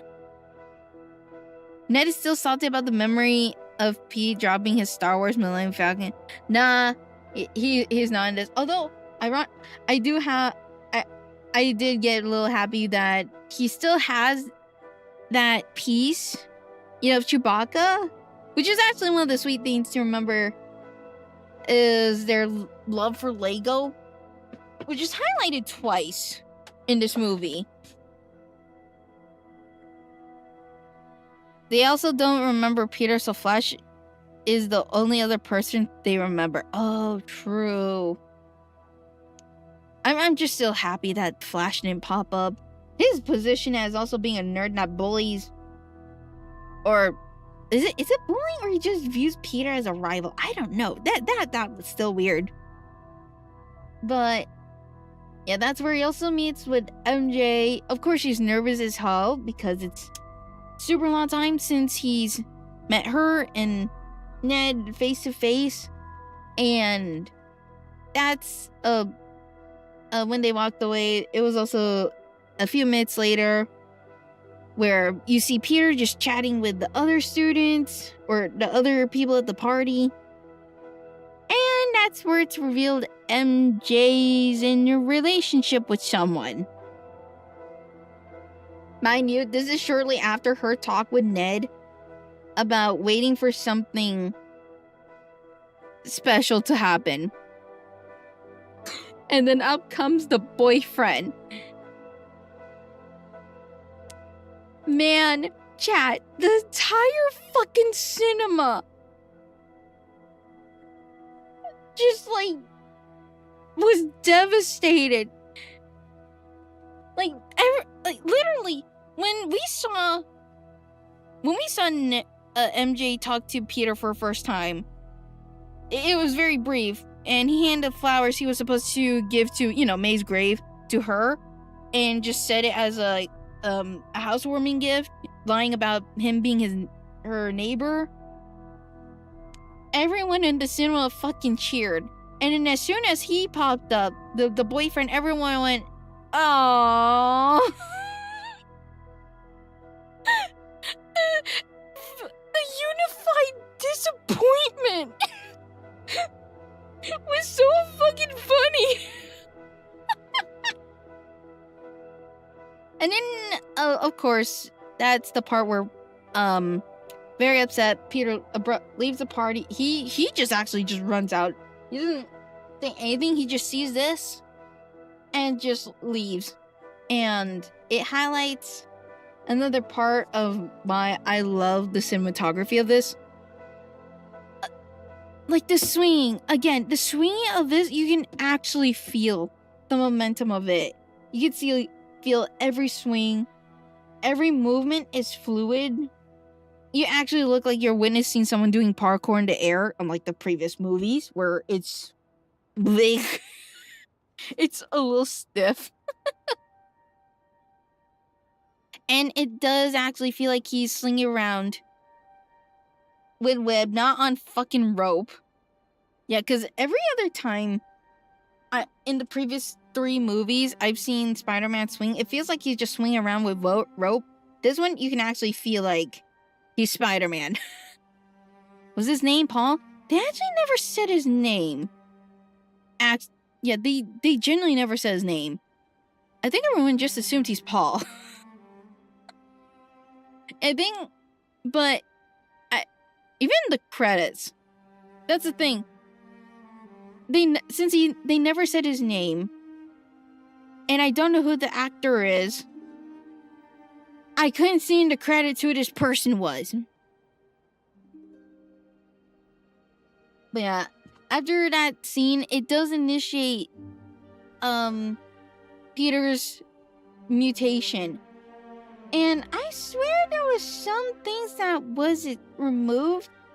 Because I do remember, I didn't follow to the trailers about, mind you. I did see like teaser images. I saw that he's supposed to have like multiple eyes. This one, no. So how his mutation worked is he does end up having the same powers like Toby's Spider-Man. You know, body creates its own webs. Although I do like how funny it is how grossed out he was. Because at first, so the reason he doesn't use the web fluid he makes is because his body is like, if his muscles flex so hard, like it's trying to push out the body's own instinct to expel the other spider webs, that it causes his web cartridges to just break apart. You know, the ones he puts on his wrists. And see, the mutation part was so interesting, but I do wish there was like more spider characteristics that popped out, like the multiple eyes, like the ones that was kind of supposed to just mutate on the side of his face, but nope. Yeah, I was so excited at the idea that man spider was gonna be a thing. But no, the whole time, nah, it's just Peter getting additional powers, like more strength. And one thing I did like is upgrading his spider sense, but because he's not used to it, he got overwhelmed by everything. It's kind of like how Superman, right? When he first, in certain movies, when he's first developing his powers, he gets overwhelmed by everything around. Same with this one, where his spider senses is like going all over the place, like he can literally sense everything. But yeah, I was so excited thinking, oh my god, are we actually getting fucking man spider? No. Yeah, basically his powers he's just upgraded. The thing is, the reason, because later down the line he will make an inhibitor chip to not really like remove his powers, but to kind of lower it, because the way they describe it is like spider hormones. I forgot the specific term, but it's like overlapping his human DNA. Or no. Okay, let's just call it spider DNA. Because they labeled it as like hormones and shit. I'm like, huh? Where the spider DNA is starting to overlap with his human DNA. So he made that inhibitor chip, you know, just to lower it to its usual level, you know, so it's more balanced. But yeah, that's about it. So one of the things, aside from like his powers basically getting boosted up if he doesn't have that chip on, his eyes do go full black. You know, like a spider. But I was so hoping to see like additional eyes. Nope. Nope. No. So I guess in a way they're kind of teasing man spider might be a thing. It just depends if the MCU is willing to show that. But it is hinted.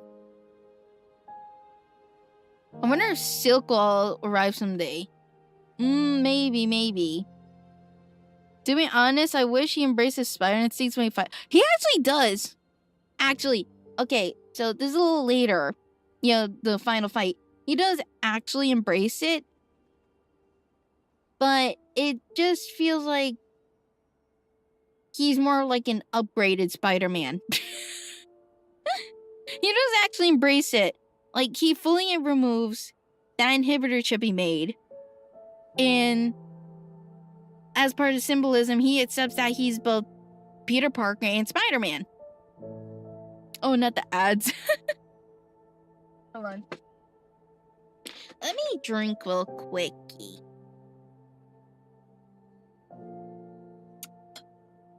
Hey, bud. Hey. Oh my god. But yeah, that's where one of my favorite parts in the movie, the choreography was so good. Especially the practical effects. Like, there's moments where I generally don't know which one was CGI, which one wasn't. Obviously, the spiderwebs was, but god damn it! And I will say, that part, I did actually, after the movie, I did watch the trailer, see what was removed, what was not. He does do the spin and spews out spider webs. That one was cool. That was a lot of fucking spider webs too. But yeah, back to that earlier part about him starting to experience his mutation. I do like how he initially did try it out. Yeah, he actually did try before deciding that he needs the inhibitor chip. Oh my god, I felt... Like, when he pressed on his wrist and the web fluid just leaked out of his wrist, he was actively gagging. And he said, come on, Peter 2 had this. Peter 2 did this.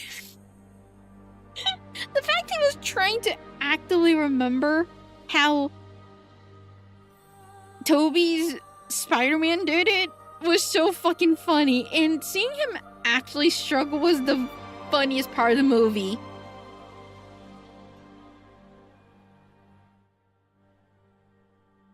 Hold on. Let me learn the music. Yeah, him struggling with his powers was so fucking hilarious. Like, he couldn't even swing properly. And before he finally got the inhibitor chip, or, you know, before thinking of it or finishing it, you can quietly hear him say, please webs, stop, like whispering it. In the first part of it, he would scream out, please webs, stop. But there's a certain part where when he's carrying someone, he's like, please webs, stop, please webs, stop. I was just laughing. Hello, welcome back. Okay, I was just talking about how Peter had to work out how his powers worked without, you know, before thinking of using an inhibitor chip. It was just so fucking funny. Especially, oh my god, when he slammed into how many fucking signs. Mind you, he was still gonna go out because he got notified of Scorpion because he was trying to locate where Scorpion is. Because they have a feeling it's tied to, before it was revealed that Jean Grey, they feel like he's tied to the body snatcher, right? So he knows he has to go. Even though he's been told by Wolf on, or no, not Wolf. Oh yeah, so I forgot to address this part. So I think it's because he got so used to it. Peter, I still question how. Peter made his own AI.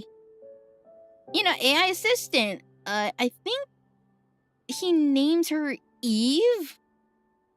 Was it Eve? Hold on, let me check.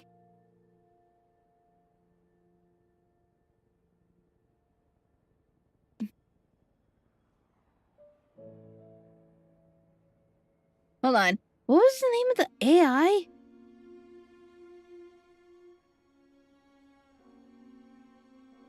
Let's just say it's Eve. Okay, I forgot.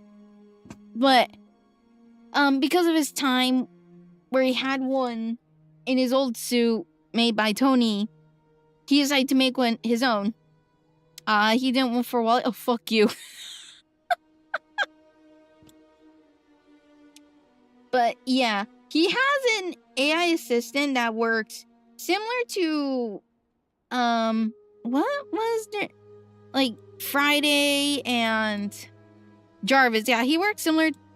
She works similar to Friday and Jarvis. Evie? Yeah, okay, it is Evie. But, oh my god. Yeah, you can actually tell it's not like Tony's AI because Evie is more robotic, but she still expresses some human emotions, and she also has her own funny moments too.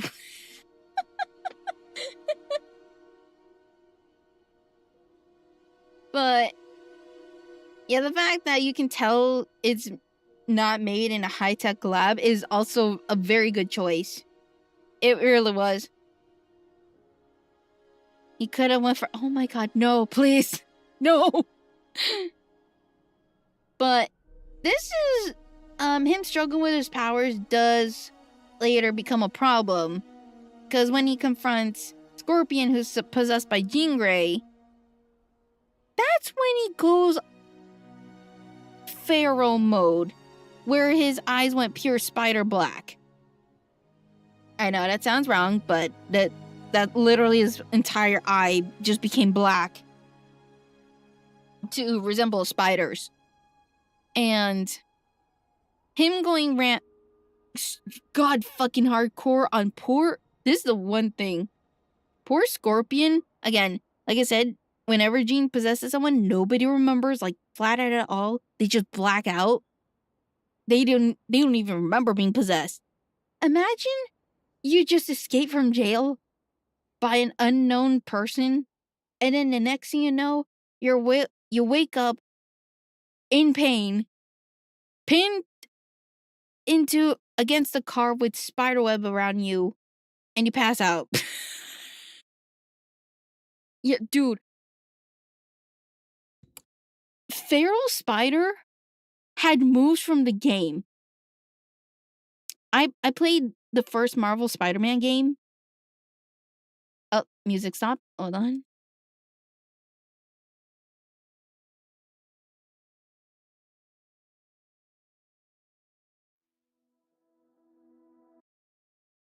Hold on. Music's dying.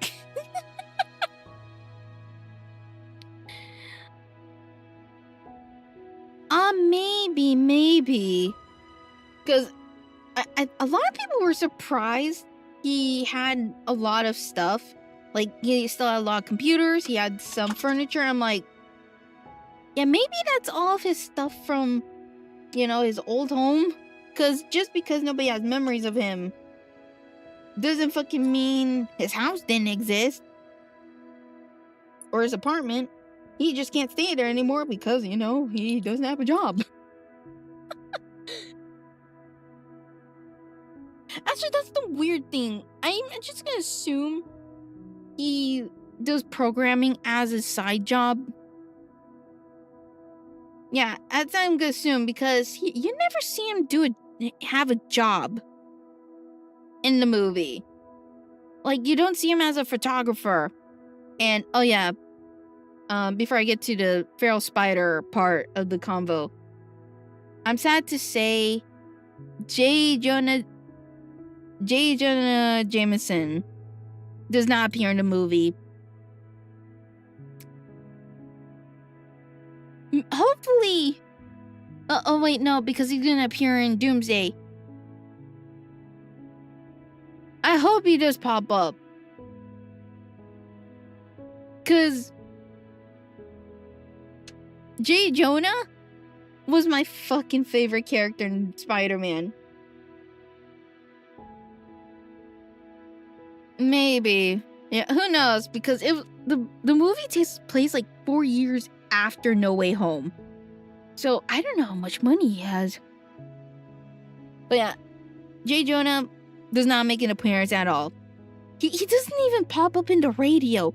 They do have this moment of a newscaster on the radio, but it's not J. Jonah. I was actually waiting the whole movie for J. Jonah to speak up in a random podcast. talking about Spider-Man being a menace, but you don't get it. Like, especially after when Spider-Man, when he goes feral mode on poor fucking Scorpion. After he like gains his senses back, everyone's terrified of him. Especially since during the fight, he does slam Scorpion into a police car and someone gets severely injured. I was thinking, where the fuck is J. Jonah?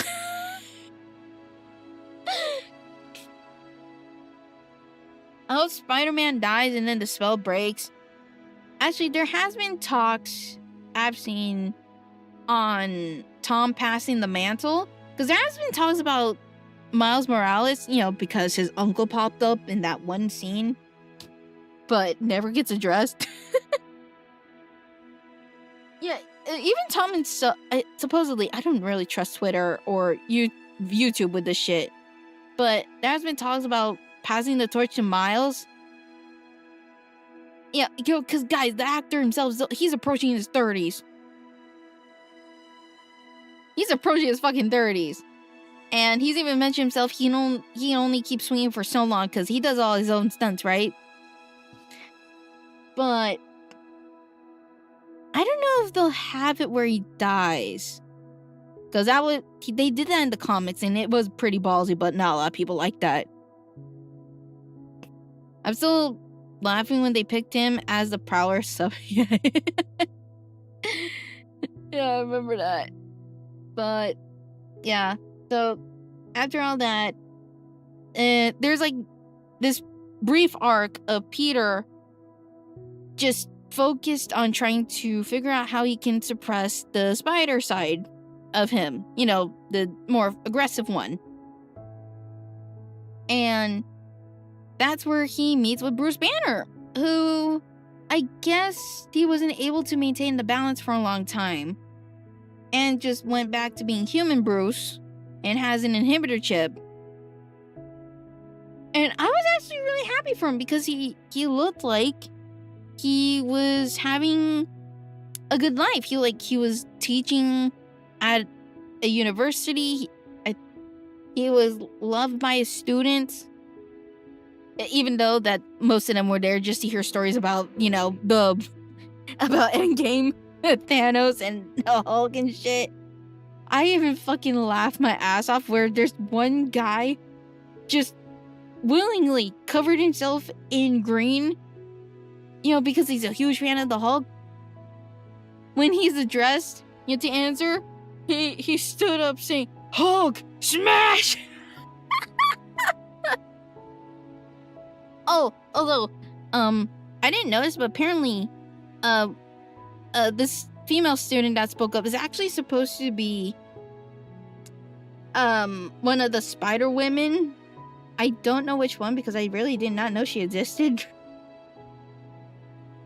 Yeah, she's one of those Spider Women that I will pop up maybe later because the fact she pops up in the movie. No, not the three that appear in Madam Web. I think they're trying their best to ignore that movie. Yeah, it's not the third from Madam Web, don't worry. We don't talk about that movie. Hold on, let me actually check.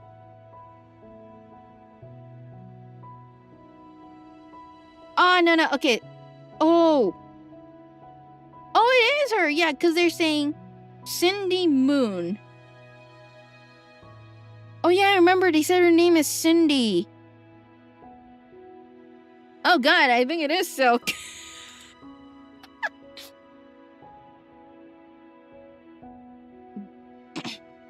But yeah, she made a funny comment, which hilariously, in the back, Peter just rolls his eyes and Bruce just fucking cringes. She asks, instead of this is her comment, by the way. Instead of wiping half of life from the universe with Infinity Stones, why didn't he just double the amount of food for the universe? I'm like,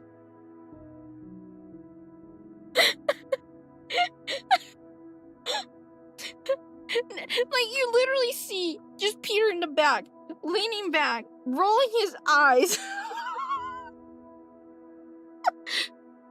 That's such a Gen Z comment, and all I could think of was like, that man lost, I think, 4 or 5 years of his life before, because of the blip, and then you make a comment on that.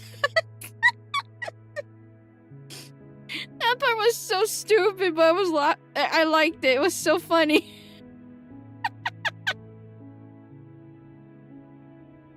Oh my god. But yeah, that's where he ended up talking with Bruce about, you know, how his inhibitor works and possible theories. And I loved it so much because you can see Peter just geeking the hell out about the making an inhibitor that with Bruce Banner. To be honest, she's right to put that comment down. No, please, no.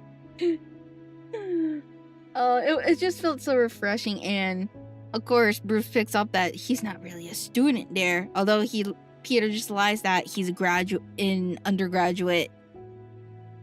But it felt so nice. Like, you can actually feel he misses going to school, because that's the thing. He did go through high school, but he really did plan. He wanted to go to university, but of course he can't. Because, you know, it doesn't exist. Yeah, I think originally, from what it was teased in Brand New Day, I think he was meant to study, to go to college. But when you think about it, how the fuck is he going to if he doesn't exist, he has no papers? And thankfully, the movie did actually make sure that nope, he does not go to school. He is doing shit on his own. Because he doesn't exist. Yeah, ironically, you guys know the apartment he's in? He's technically staying there for free.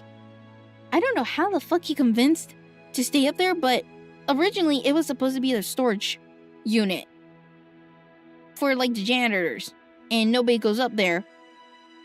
I still don't know how the fuck he convinced the landlord to let him stay up there for free. But it worked. Yeah, I'm just addressing that because I saw comments about that. I'm like, he's staying there for free. I mean, I know he pays some rent, but I'm like, he's technically there for free. But oh my god, you can really tell what life would have been for Peter if, you know, the mind erasing didn't happen, memory erasing didn't happen, the spell.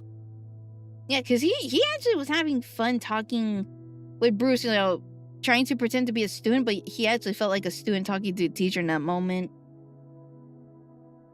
But here's where the problem is. So this is where Jean, I swear, this is the one thing I hate with the movie. Like everything else, you know, Peter struggles on living life where Peter Parker doesn't exist, watching his loved ones, you know, live their life when he's actively staying in the suit to protect everyone. Man, Jean, I swear to God. Yeah, apparently even the digital stuff got erased too. Yeah, paper trail, digital, nothing. They don't exist. Hello, narrator. Nice to meet you. We're just talking about Spider-Man.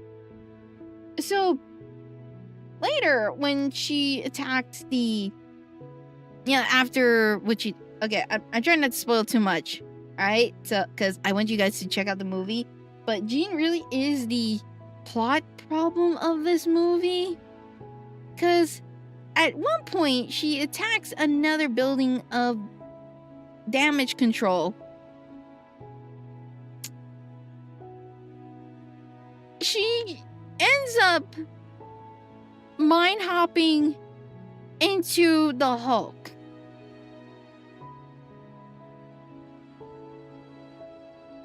Yes. Dumbass decided to mine up into Bruce Banner and remove the inhibitor. Yeah, she had the inhibitor removed and decided to change into Savage Hulk.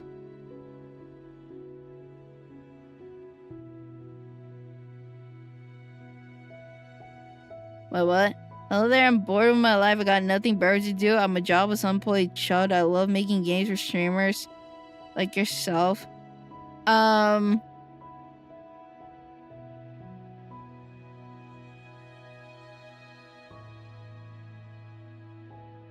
gonna have to politely decline. Sorry, I'm gonna have to politely decline. Okay, but what the fuck? I do have to sadly do this to you.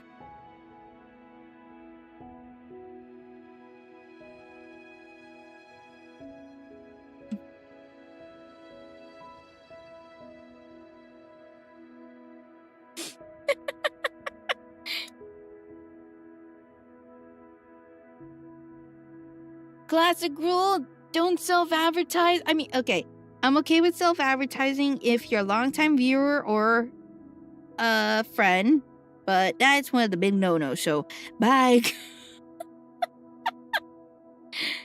Also, that felt like a bot. Anyways, so she decides to use Hulk to break into the facility to get to the boss of damage control.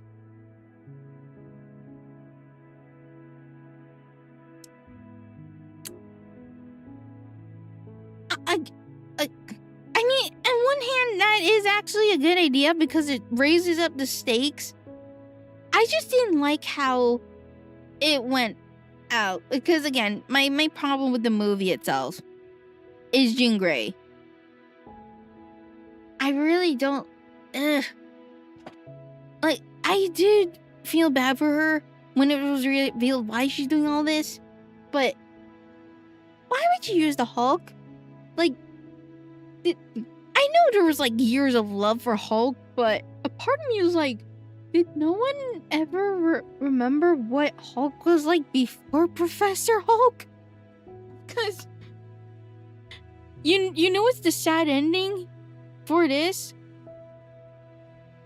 You know, I'm surprised Jean was able to control the... Oh, she doesn't. No. After numerous beatings that the Hulk took, which didn't really hurt him, it just gave him a headache, she ends up losing control.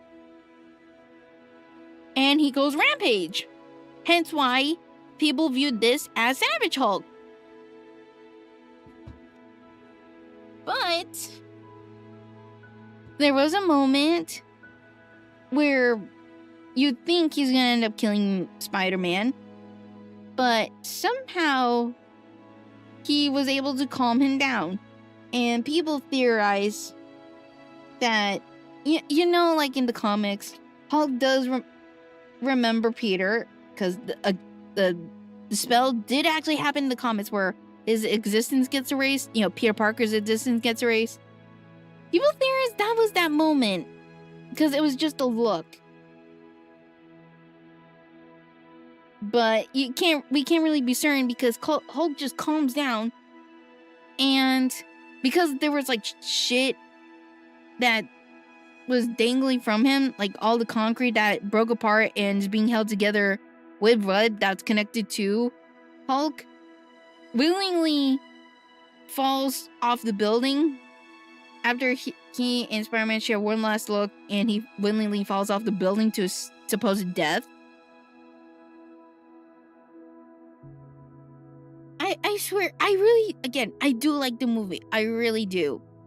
But my problem remains with Jean because here's one other thing. At the end of the movie, we get a follow-up of what happens with Bruce Banner. He ends up in a psych facility. And in the news, it says people are now terrified of Hulk.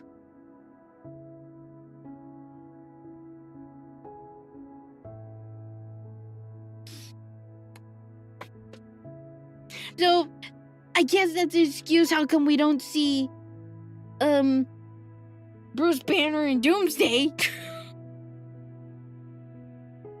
Yeah, and he's very disoriented. You know, Bruce is actively asking, did anyone get hurt? Is everyone okay? On a repeated fucking loop. And he gets sent to the psych facility. And a part of me did wonder, because when I watched Doomsday, I'm like, where the fuck is Hulk? Where's Bruce Banner? He's not in outer space or in the multiverse because he's in psych. He's getting psychiatric care.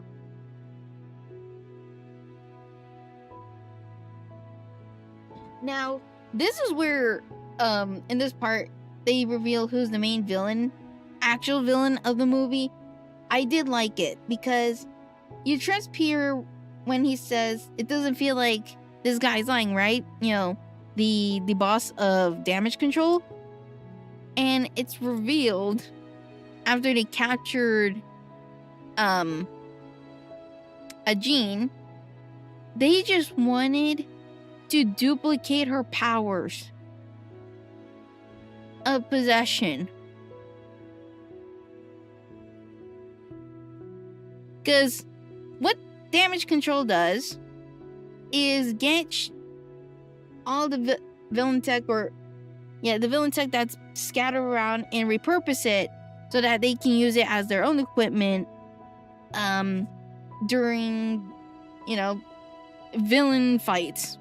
You know, since they're damage control, right? And I thought, oh, that's actually kind of a good idea. But then a part of me went, wait, that sounds that does not sound like a good idea too.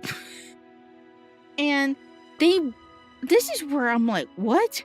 They wanted to duplicate Jean Grey's powers so that they can have their I guess their soldiers use it too. And it was revealed they kidnapped Jean's sister before the start of the movie. They went to it. They kept pushing it to the point her sister died, and Jean says she heard her sister in her thoughts saying Vmax, and it's revealed above there's an air conditioning unit and a semi-peeled stickers on there, and it reads Vmax. And it was revealed there that Vmax was the last thing she saw before she died. Yeah, Jean literally heard her sister's final words before her death. Now, this part I did not mind. Alright? This part I really like. It was a very great twist. It was also a good way to lower viewers' suspicions on the actual villain, because you're like, oh, well, if Peter senses that this guy's not lying, because literally the guy actively says, I don't know what she's talking about. It's because he can't, because Vmax didn't exist. It was just a fucking sticker. The last thing she ever fucking read before she died. I actually kind of liked, I know others will view it as anticlimactic, but I kind of like that. It didn't have to be something too deep. Because, guys, mind you, it was like supposed to be like an instant death, right? Because of how much stress that they were putting her body through.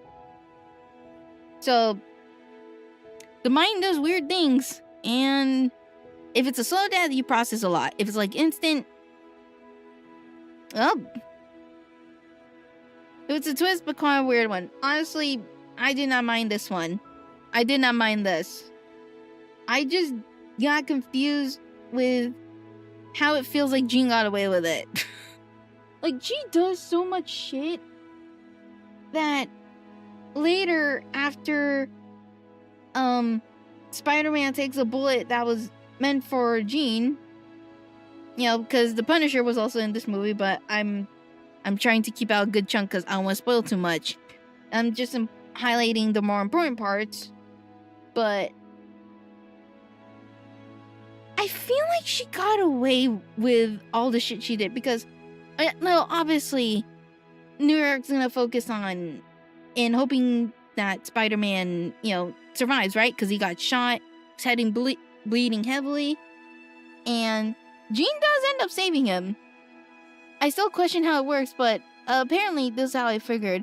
She mind hopped into him and actively kept making sure he continued breathing.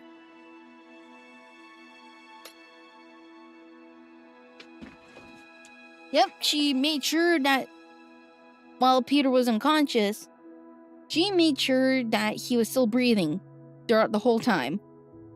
Until, he was at the point where he was actually gonna wake up. But I feel like they kind of forgot.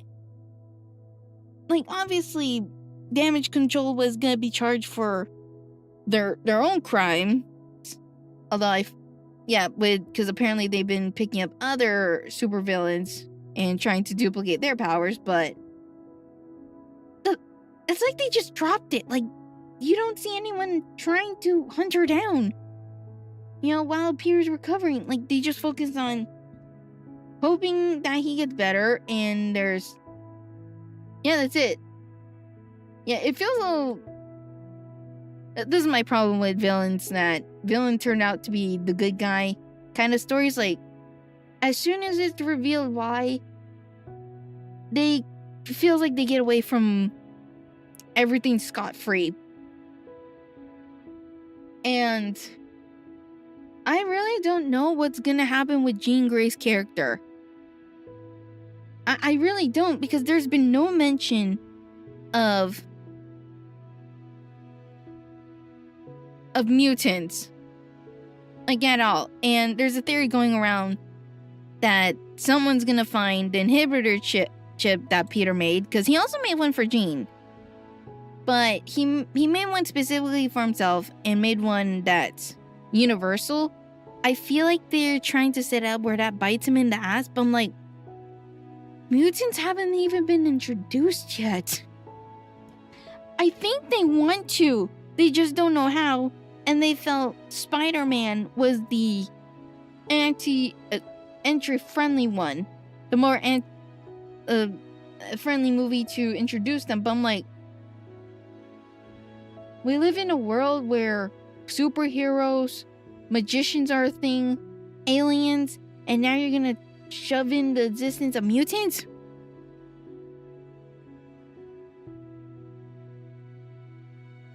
Yeah, again, I know it sounds like I don't like the movie. I really did like it. I really, really did. But Jean Grey, her story, I both liked it, but I also got confused with it. I feel like they could have done anything else with damage control and not include Jean Grey in it, I'll be honest. Several world had this basis of consequences. Why is this side so shitty with their consequences? Yeah. Yeah, it is. I do like again, I didn't like Punisher. I didn't like how... One thing I will compliment is how they handled MJ's her having no memory at all of Peter. He fantasized that after he told everything, she'd instantly piece it all together and start supposedly remembering him and, reuniting. Trust me, I remember I remember the crowd. Sorry, I haven't had water. I'm out of water, so I'm starting a little. I remember the crowd cheering when she kissed Peter, and then it was revealed she was just possessed by Jean. And I remember it sounded like the end of the world for them. They were screaming out, "No!" They had a Darth Vader's no moment. But yeah. But yeah, the way they handled it is actually really realistic. Instead of her immediately accepting, Peter's love, she she bluntly says she doesn't love him. She has no memories of him.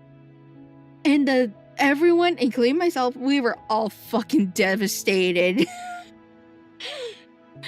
All this time, Peter has been wanting to say that to her, since at the end of No Way Home. Okay, I really forgot the previous movie. But in the previous movie, she said, when she said she loves him and he was about to respond back, she said, tell me when we meet again. Well, we didn't get the I love you back. We got the I don't love you. Oh my god. The whole theater was so fucking devastated. Josie, there were many moments that we were all there was like unified cheer, unified screams of despair, and it was one of them, just hearing MJ go, I don't love you. And honestly, that is very realistic. Like, just because, she has no memories of this person doesn't mean she's instantly gonna be in love with him. It takes time. And I also love how they allotted some time for Peter, while fully dressed as Spider-Man, to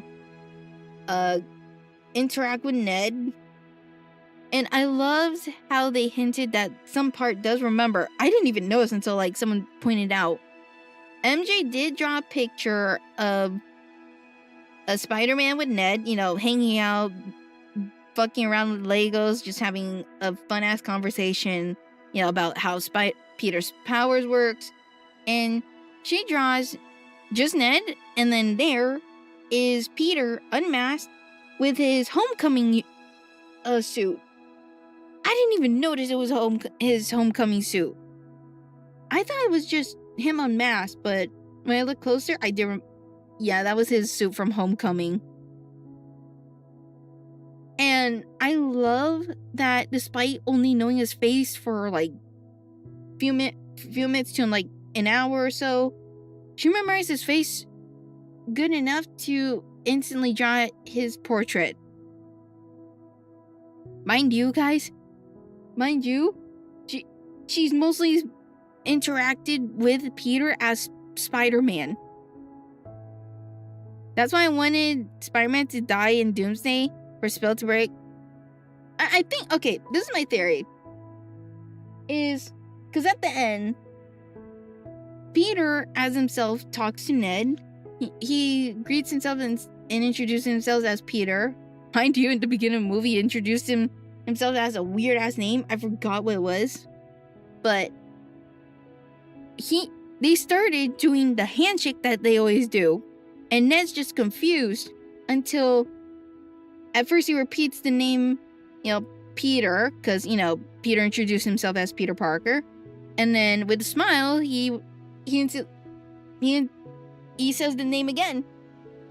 And it's up to the viewers if he does remember, or, because here's one other thing. When Spider-Man left, because he just dropped off MJ, and after chatting and hanging out, he gets an alert. She blurts out Peter. And I think they genuinely forgot Ned was there. Ned just looked at MJ and said, his real name's Peter?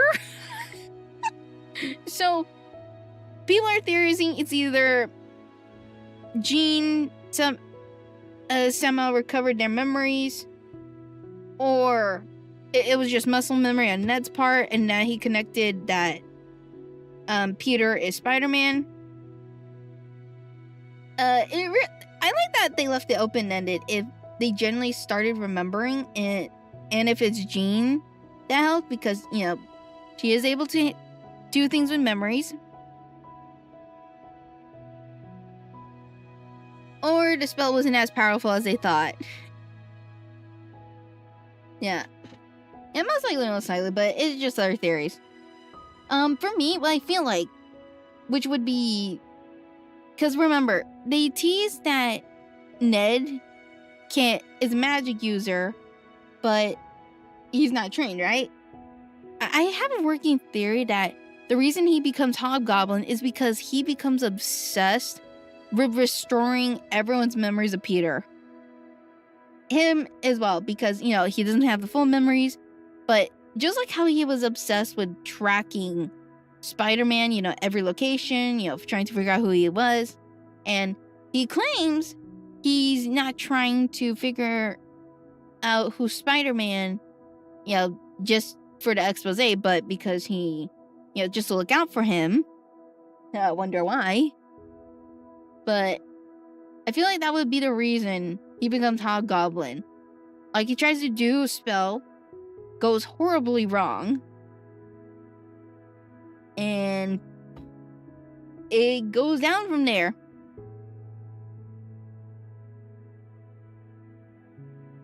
Yeah, that's my working theory. I mean, how else is Ned gonna become the Hobgoblin? Because so far, he is the sweetest guy. And right now, I actually, guys, does any of you know why the actor is called the CEO of sex? I still don't understand how this meme happened. It started to resurface again, you know, after the movie. I'm like, what the fuck is the CEO of sex? Like, the actors just embraced it. Oh, by the way, guys, happy news. I wanted to share in case you don't know. The actor is married. He just got, he just married his girlfriend. Congrats to him. But how the fuck did he get labeled as the CEO of sex? I don't know. But yeah, overall, I did enjoy the movie. I really did enjoy it. Like, I had so much fun. The choreography, the fights were stunning as fuck. I'm just a little sad that old photos of Grace Studio Carpet. What the fuck? Number cause the title had no logical backstory or trigger, which made random corporate designation stick. You know what? Love or hate the internet. God damn it. But yeah, I did actually like the movie. But when you sit down and think about it, the plotline with Jean is so weird. It is kind of weird when you sit and think about it. By the way, guys, the movie, if you haven't watched it yet and you think that it's terrible from how I worded it, no. You will go in and enjoy the hell out of it. Alright? You will enjoy it just like I did. The number of people I watched, we all loved it. It was such a fun movie to watch. But if you ask me with the plot, the one red herring is Jean Grey's. Everything else is great, in my opinion. And again, I do love the relationship between Punisher and Spider-Man. Like, I wish their banter was all over the movie. I'll be honest. Their banter on how to be a hero or how to handle certain shit as heroes, I wish we had more of it. I genuinely do. Like, I can actually just imagine them fumbling while also doing well at figuring out certain detective work shit together. Oh man, this would have been so great if they introduced a villain that's really attached to Spider-Man. Oh man, it would be so great. Like, it doesn't have to be the primary one, just like the classic one, like... Okay, not Kraven. They fucked up Kraven when his own movie, they turned him into a hero. Yeah, guys, Kraven's supposed to be part of the MCU, but they fucked it up when in his own movie he became a superhero. I hate that part. Oh, and they also introduced Chameleon in that movie. I swear. There were so many other villains they could have picked. But because of the other shit, they did not get introduced in this movie. I'm so upset.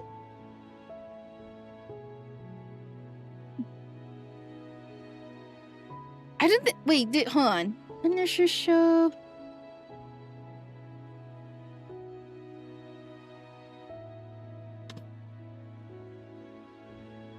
Oh, shit. Yeah, I was thinking about that, but then I realized he can't. Yeah, I was thinking Kingpin would have been such a great character to show in the movie, but I remembered he shows up in Daredevil. Yeah, so now he's a villain tied to Daredevil. And I'll be honest here, I did not like the show. I don't know. Nothing clicked with me with that show. I'm not saying, like, the actors suck. Like, Charlie Cox as Matt Murdock was actually, honestly, a good choice. I just don't like the show itself. Or add Daredevil. It would be, oh, that would be so good. But, then that wouldn't it would no longer feel like a Spider-Man movie, which kind of destroys my previous mention of wishing to see more Punisher and Spider-Man. But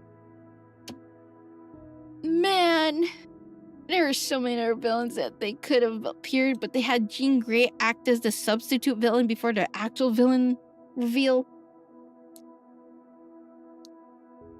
I don't even think, like, I don't know if they're gonna ever introduce Black Cat.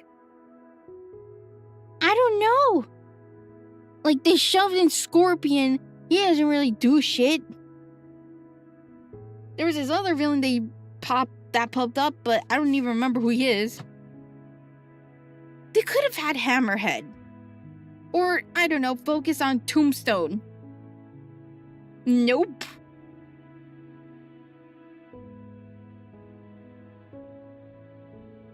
Yeah, he did, but not in, like, Spider-Man-centered movie. That's what sucks. Well, so much for the theory of Venom. Yeah, honestly, Venom would have actually been a good idea, because Spider-Man was going through emotional turmoil in this movie, right? You know, having to see his friends moving on, or going on with their lives, and he's just suffering being alone, right? Man. Daredevil? I don't think he did. If he did, I think it might have been a brief cameo, or just like an Easter egg, but I do not remember him.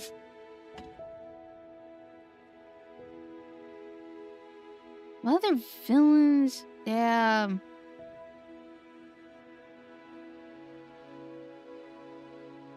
Yeah, this movie really would have been a great way to introduce Green Goblin or Harry Osborn, but god damn it, they can't. Wait, let me look at the roster. Okay, Hobgoblin, Carnage, well, that's out the window. Venom, that's out the fucking window. I'll be honest here, because Kang Dynasty got fucked up, I don't think they're gonna address that part. I don't think. I'm so sad. What else could they have introduced? Silvermane. I don't think a lot of people know who Silvermane is. Prowler. I'm gonna wait till they introduce Miles for them to introduce Prowler. If they actually get the point to introduce Miles Morales, then yes, then they can introduce Prowler. Oh my god. Tarantula. Mindworm? Hell no, not Mindworm. Grizzly human. Oh god, if they introduced Human Fly, I feel like people would be so disgusted. Yeah, Human Fly was one of the early villains. And of course, it's like a play on, you know, Spider-Man's spider, and there's Flyman based on a fly. I thought he was already part of the MCU. He was talking to him. Yeah, he was just talking to him, but other than that, Daredevil hasn't had like a direct contact with any of the heroes as Daredevil. Yeah, from what I remember, he's only interacted with Peter Parker as, you know, both civilians, but as heroes, nope. Nope. Wait, I just see a familiar name, Mr. Negative.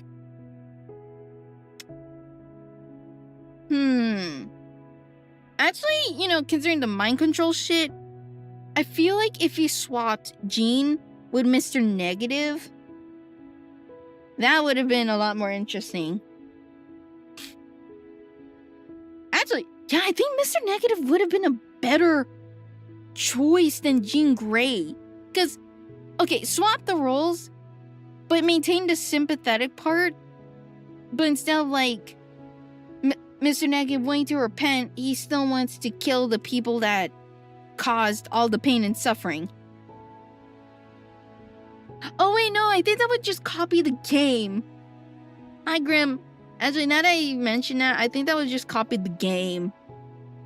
Yeah, because there were references of the game, but I think that would just copy the plotline of the video game. Damn, never mind.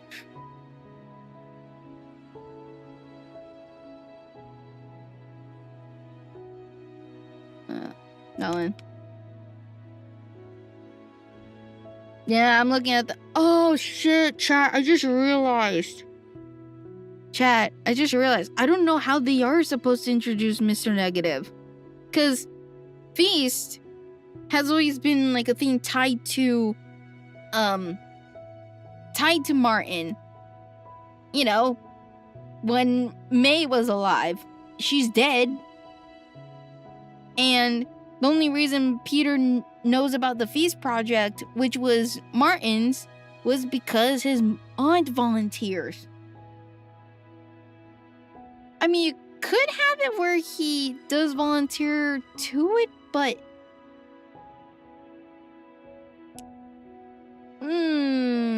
Okay. Ooh.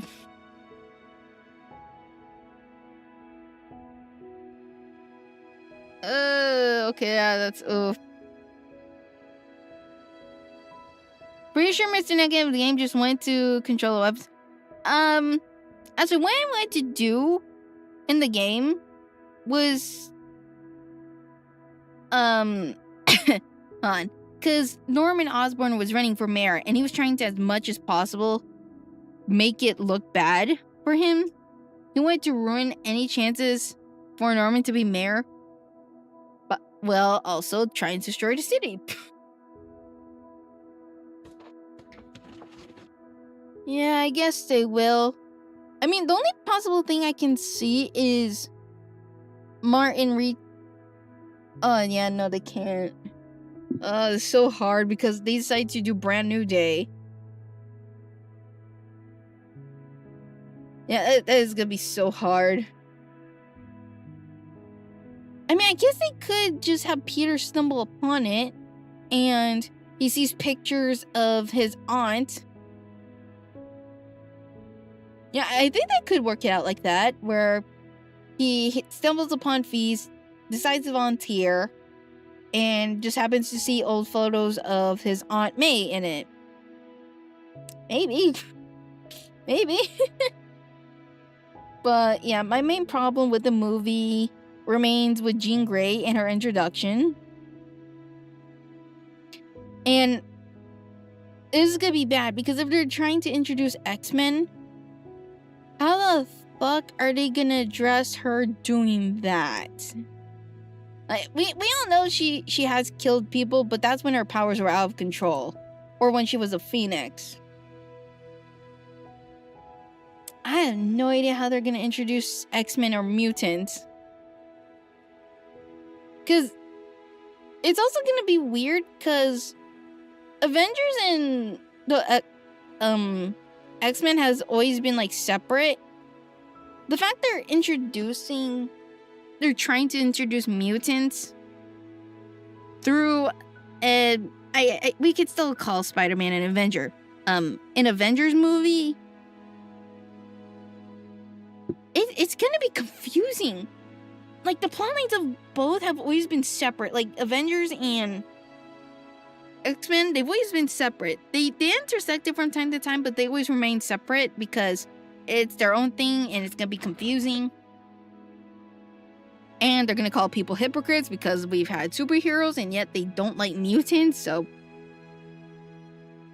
Spider-Man always have a shared connection. True. But the way they're going about this is gonna be so confusing. It really is. Well, but yeah, that was, what I did during my vacay was watch Spider-Man, and it was awesome. I really can't share much of what happened with the rest of my vacation, you know, because, you know, it was more personal and shit, but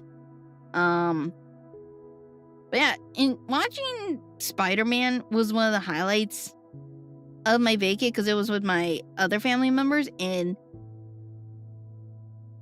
it was so awesome because after the movie, I geeked out with my cousins because we talked about all the possible things that could have happened. We talked about what we liked with the movie, what we don't like, and I was the only one that, guys, mind you, a shit ton of people were waiting for the after credits, right? The post credits.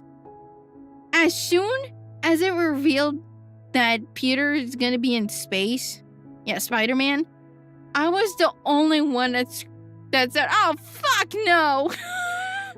Like, imagine everyone is just silent, waiting to see what the post-credits gonna reveal. And then as soon as it ends, you hear someone shout, "Oh, fuck no!"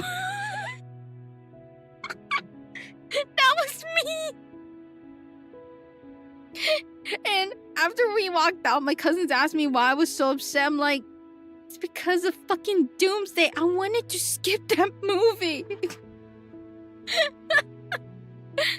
I have to watch it now because if they followed up, because I do know, with first Spider-Man, there's a planned part 2 trilogy. Like, the first trilogy would be connected with the Infinity Saga, and then the other trilogy connected to whichever fucking saga we're in right now. Oh my god. They were fucking laughing at me because I was the only one that screamed out, "Fuck no." Oh my god. I didn't feel embarrassed at all, but...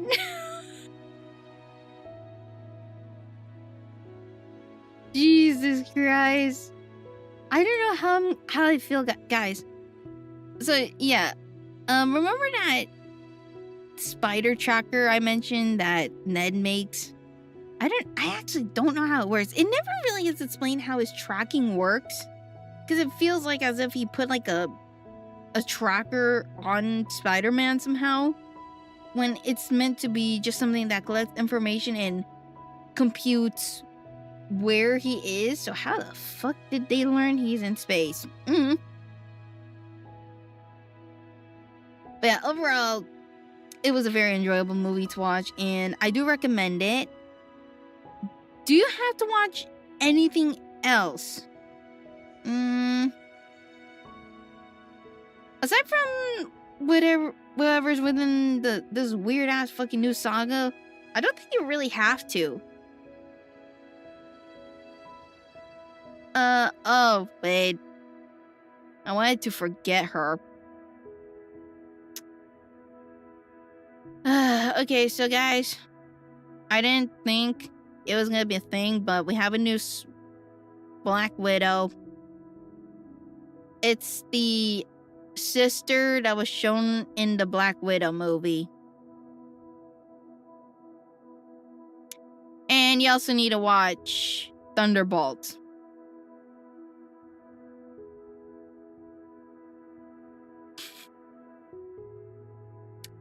Yeah, because the sister gets introduced, and I do find it funny how the meeting was in a fucking hot spa. But, this is actually kind of realistic but also makes me upset. Because she treats the thing that Spider-Man does as small problems, not big Avenger problems. I both loved and hated that. Like, I feel like that was intentional because you're supposed to feel frustrated for Peter. Yeah, because the new Avengers aren't helping. Damn new Avengers. Oh my god. One moment. Yeah, I'll let the runs out. Let me give my throat a break.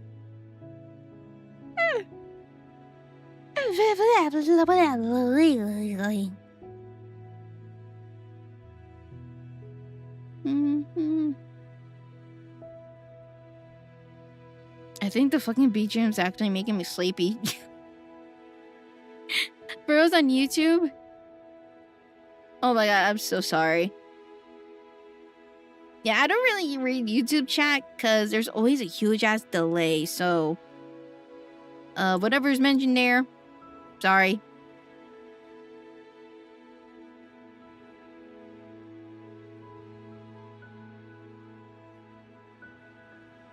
Ah, fuck, there were comments. Yeah, I don't really read YouTube chat. I really should every now and then. It's just there's always a fucking ass delay that I can't fix. Let me pick a better BGM.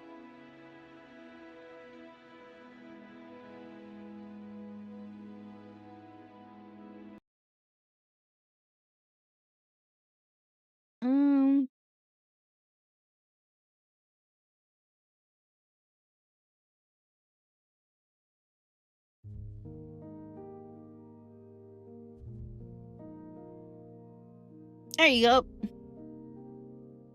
Konami BGM is the GOAT. Oh my god. Okay, so yeah, that's all I can say about the movie. Yeah, the movie itself, if you ignore the red herring of it, yeah, if you ignore the red herring of the movie, you can't actually really enjoy it because it just feels like a more upgraded Spider-Man movie. And again, I've mentioned it many times, the choreography of the fights are the highlight of it. I just really think they could have done more, like with the feral spider. Oh my god, it would have been so cool to see Man Spider. Oh my god. Oh, it would be so cool to see Man Spider. If you're gonna ask what's my scoring of the movie, I'm gonna have to give it a hard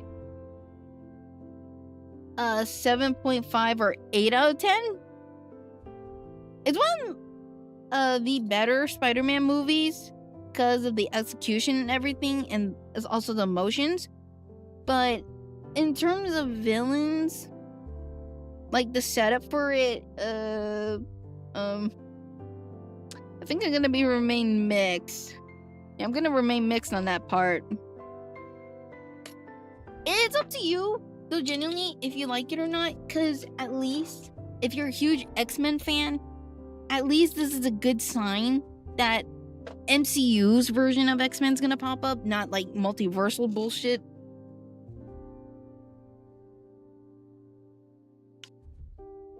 But then that's also the question of what the fuck are they gonna do? Yeah, I don't know. Yeah, that's all I can actually say, cause onwards, if I'm gonna continue, like, with the when they talk, I'm just gonna be talking about my vacay again. Yeah, cause after the movie, we just resumed as usual with me facing issues with Mother Nature. Wait, hold on, let me look at the pics. Yeah, next day after that movie, we went to the Igorot castle, which, against my fucking will, I found out that the king, or a king would shit and the pigs would eat his royal shit, and I went, what?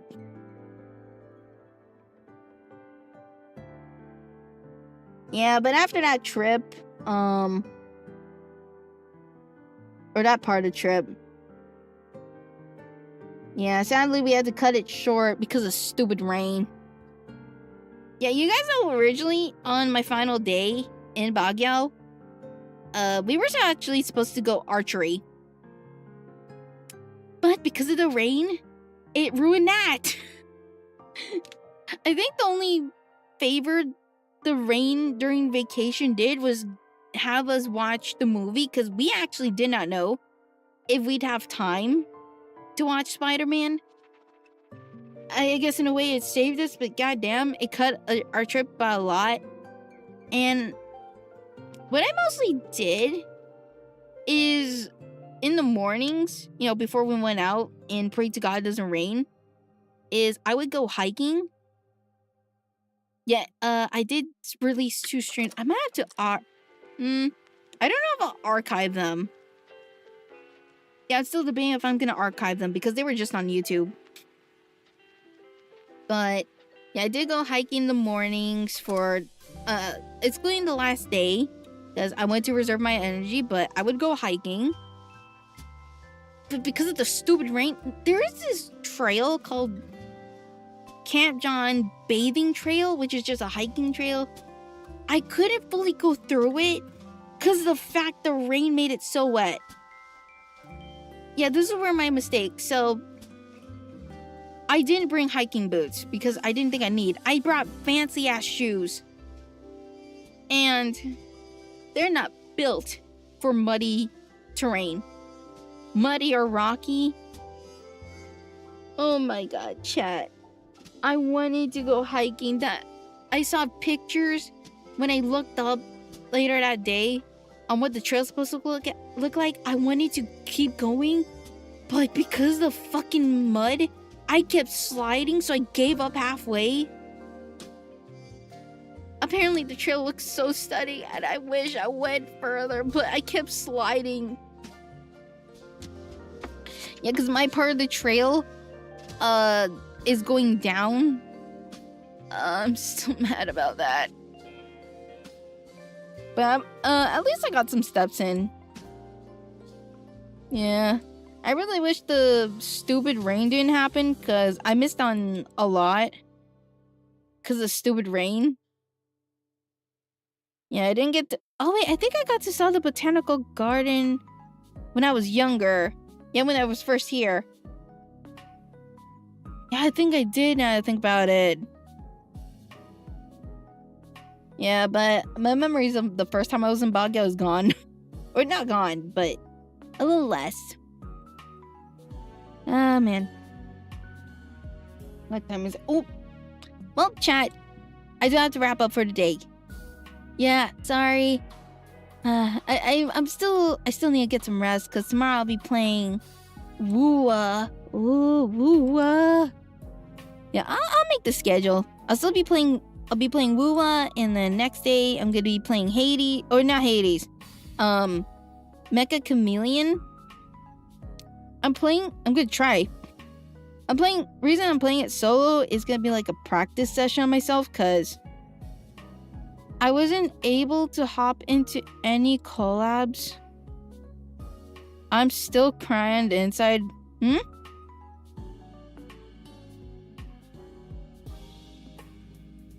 Oh, I have to do something late. Okay. Wait, what's this?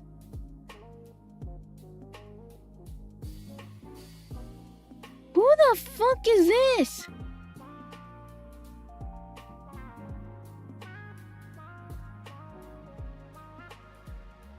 Guys, I just checked Steam. For some reason, I got a sex bot trying to follow me. Who the fuck are you? But yeah. Yeah, I missed out on playing it when it was peak, because I was both resting and I didn't know who to reach out to for collab. This is my problem, guys. whenever it's like shit like that, I don't know who to ask to play. Because I'm solo. I'm in a different region. I don't know who to ask. I want to play it so badly. Yo, Reaper. I want to play Mecha Chameleon so badly. I don't know who to ask. Because a lot of my friends are scattered. And I'm crying on the inside.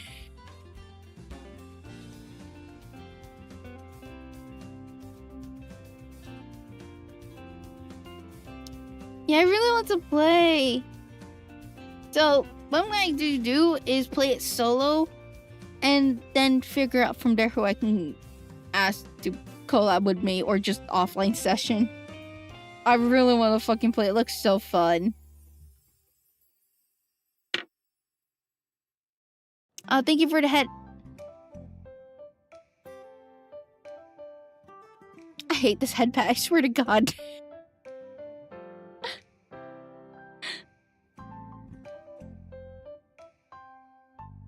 I don't know how to make it vanish after it bonks my head. I don't know how. I don't know how to trigger it to turn off.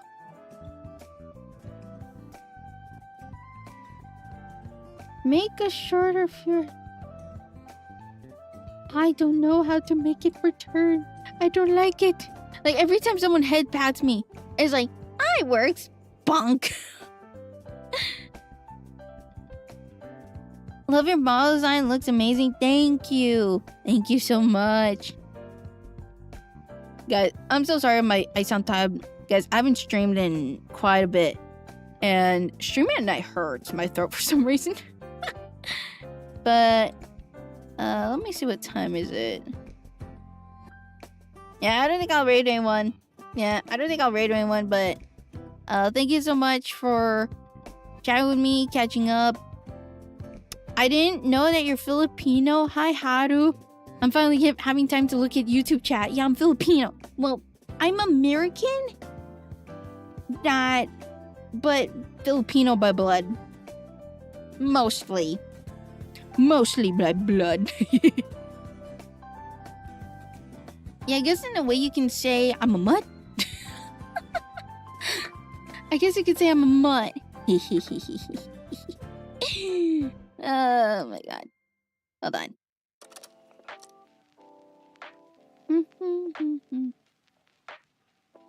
Yeah, I kind of feel bad because you never get a full view of what I look like.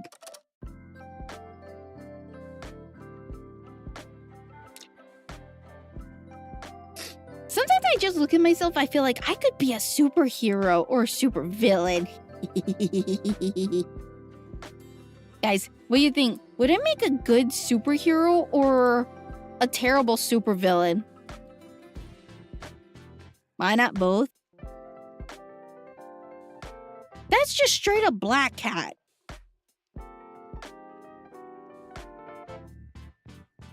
Guys, the only thing I can show... Oh.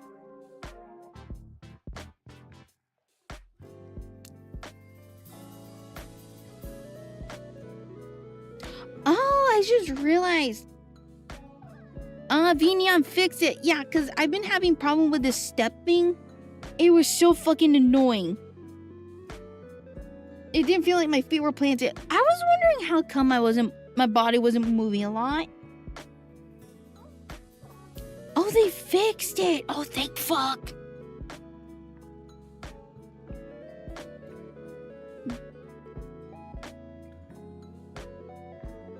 I'll never get tired of looking at myself. Especially in 3D. Man, I want to use my 2D model with AR kit, for better mouth movement. Because I'm tired of like with my mouth. So my mouth looks more animated. Sadly, I can't afford AR kit. And even if I could, I have to use it for something else. Oh shit, I forgot. That reminds me. I have to, after the stream, I have to check up on progress with my new outfit. Oh yeah, in case you don't know, I have an upcoming outfit. Right here. By the way, I'm not showing this on Twitter. This is just for a stream exclusive.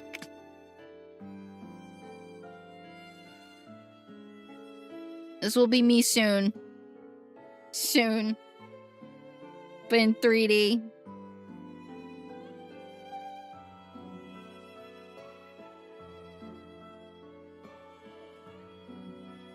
Yeah, it's kind of funny. I look shorter. Yeah, thank you. All credits goes to my Live2d mama. Honestly, though, the outfit itself is something I made with a lot of references, but my mama did bring it to life, so thank her a lot. She's in the credits, so make sure to follow her. Yeah, thank you. I have to say I even complimented her with this. Her art style has improved so much. I like how the new me looks. I do like how she looks here. Yeah, my current 3D is designed based on my 3.0, my 3.0 design. So this looks so different compared to me right now. Yeah, you can see in both the blush, everything. Yeah, I cannot wait for this to be my new outfit. Guys, I've had this as my outfit for 2 years. 2. Or is it 3? Oh no, 3 years, technically. So, honestly, I've been playing with the idea for a super long while. If I wanted to wear casual or idle. Like if I wanted a casual or idle outfit. And I ultimately decided I wanted to be casual. So I really am excited for when that comes out in 3D. I do need to ask for updates though, when I get the chance. Yeah, and I can't wait to discuss, like, the concept, the ideas of this one. I'm so fucking excited. Hopefully, it'll be done sometime by this month.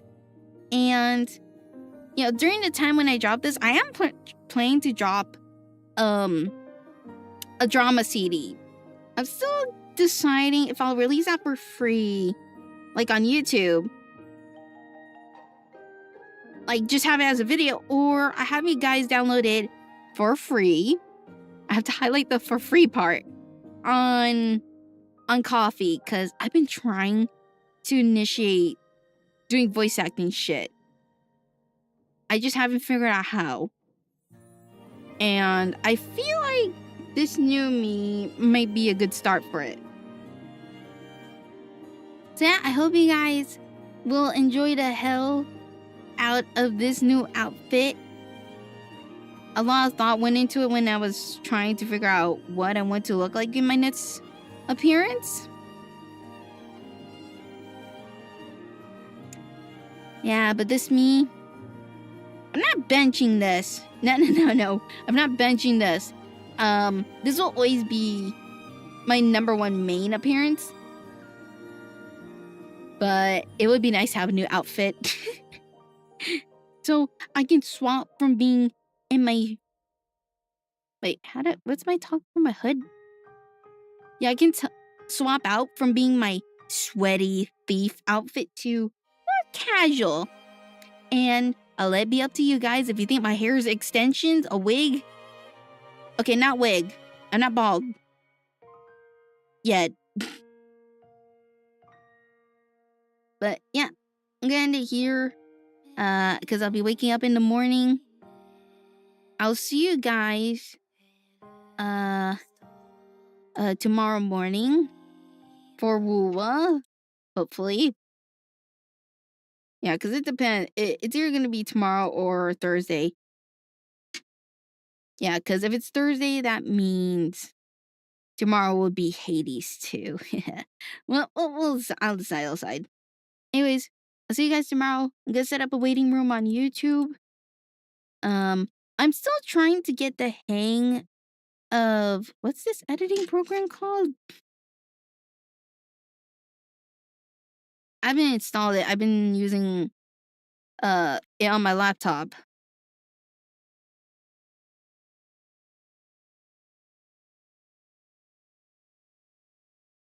Yeah, DaVinci Resolve.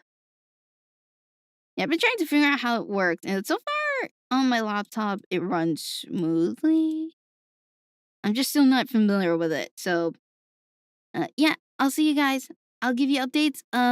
If you want to join, I have a Discord server. Let me just Hi, Dax. Oh no, you're probably in when I'm about to end. Yeah, I'm still trying to figure out because I gave up with CapCut after it corrupted my rare playthrough of me playing a horror game. It corrupted everything. I'm so pissed. So I'm gonna try to figure out how Resolve works. Hold on. Let me copy this because YouTube, the bot's not working today.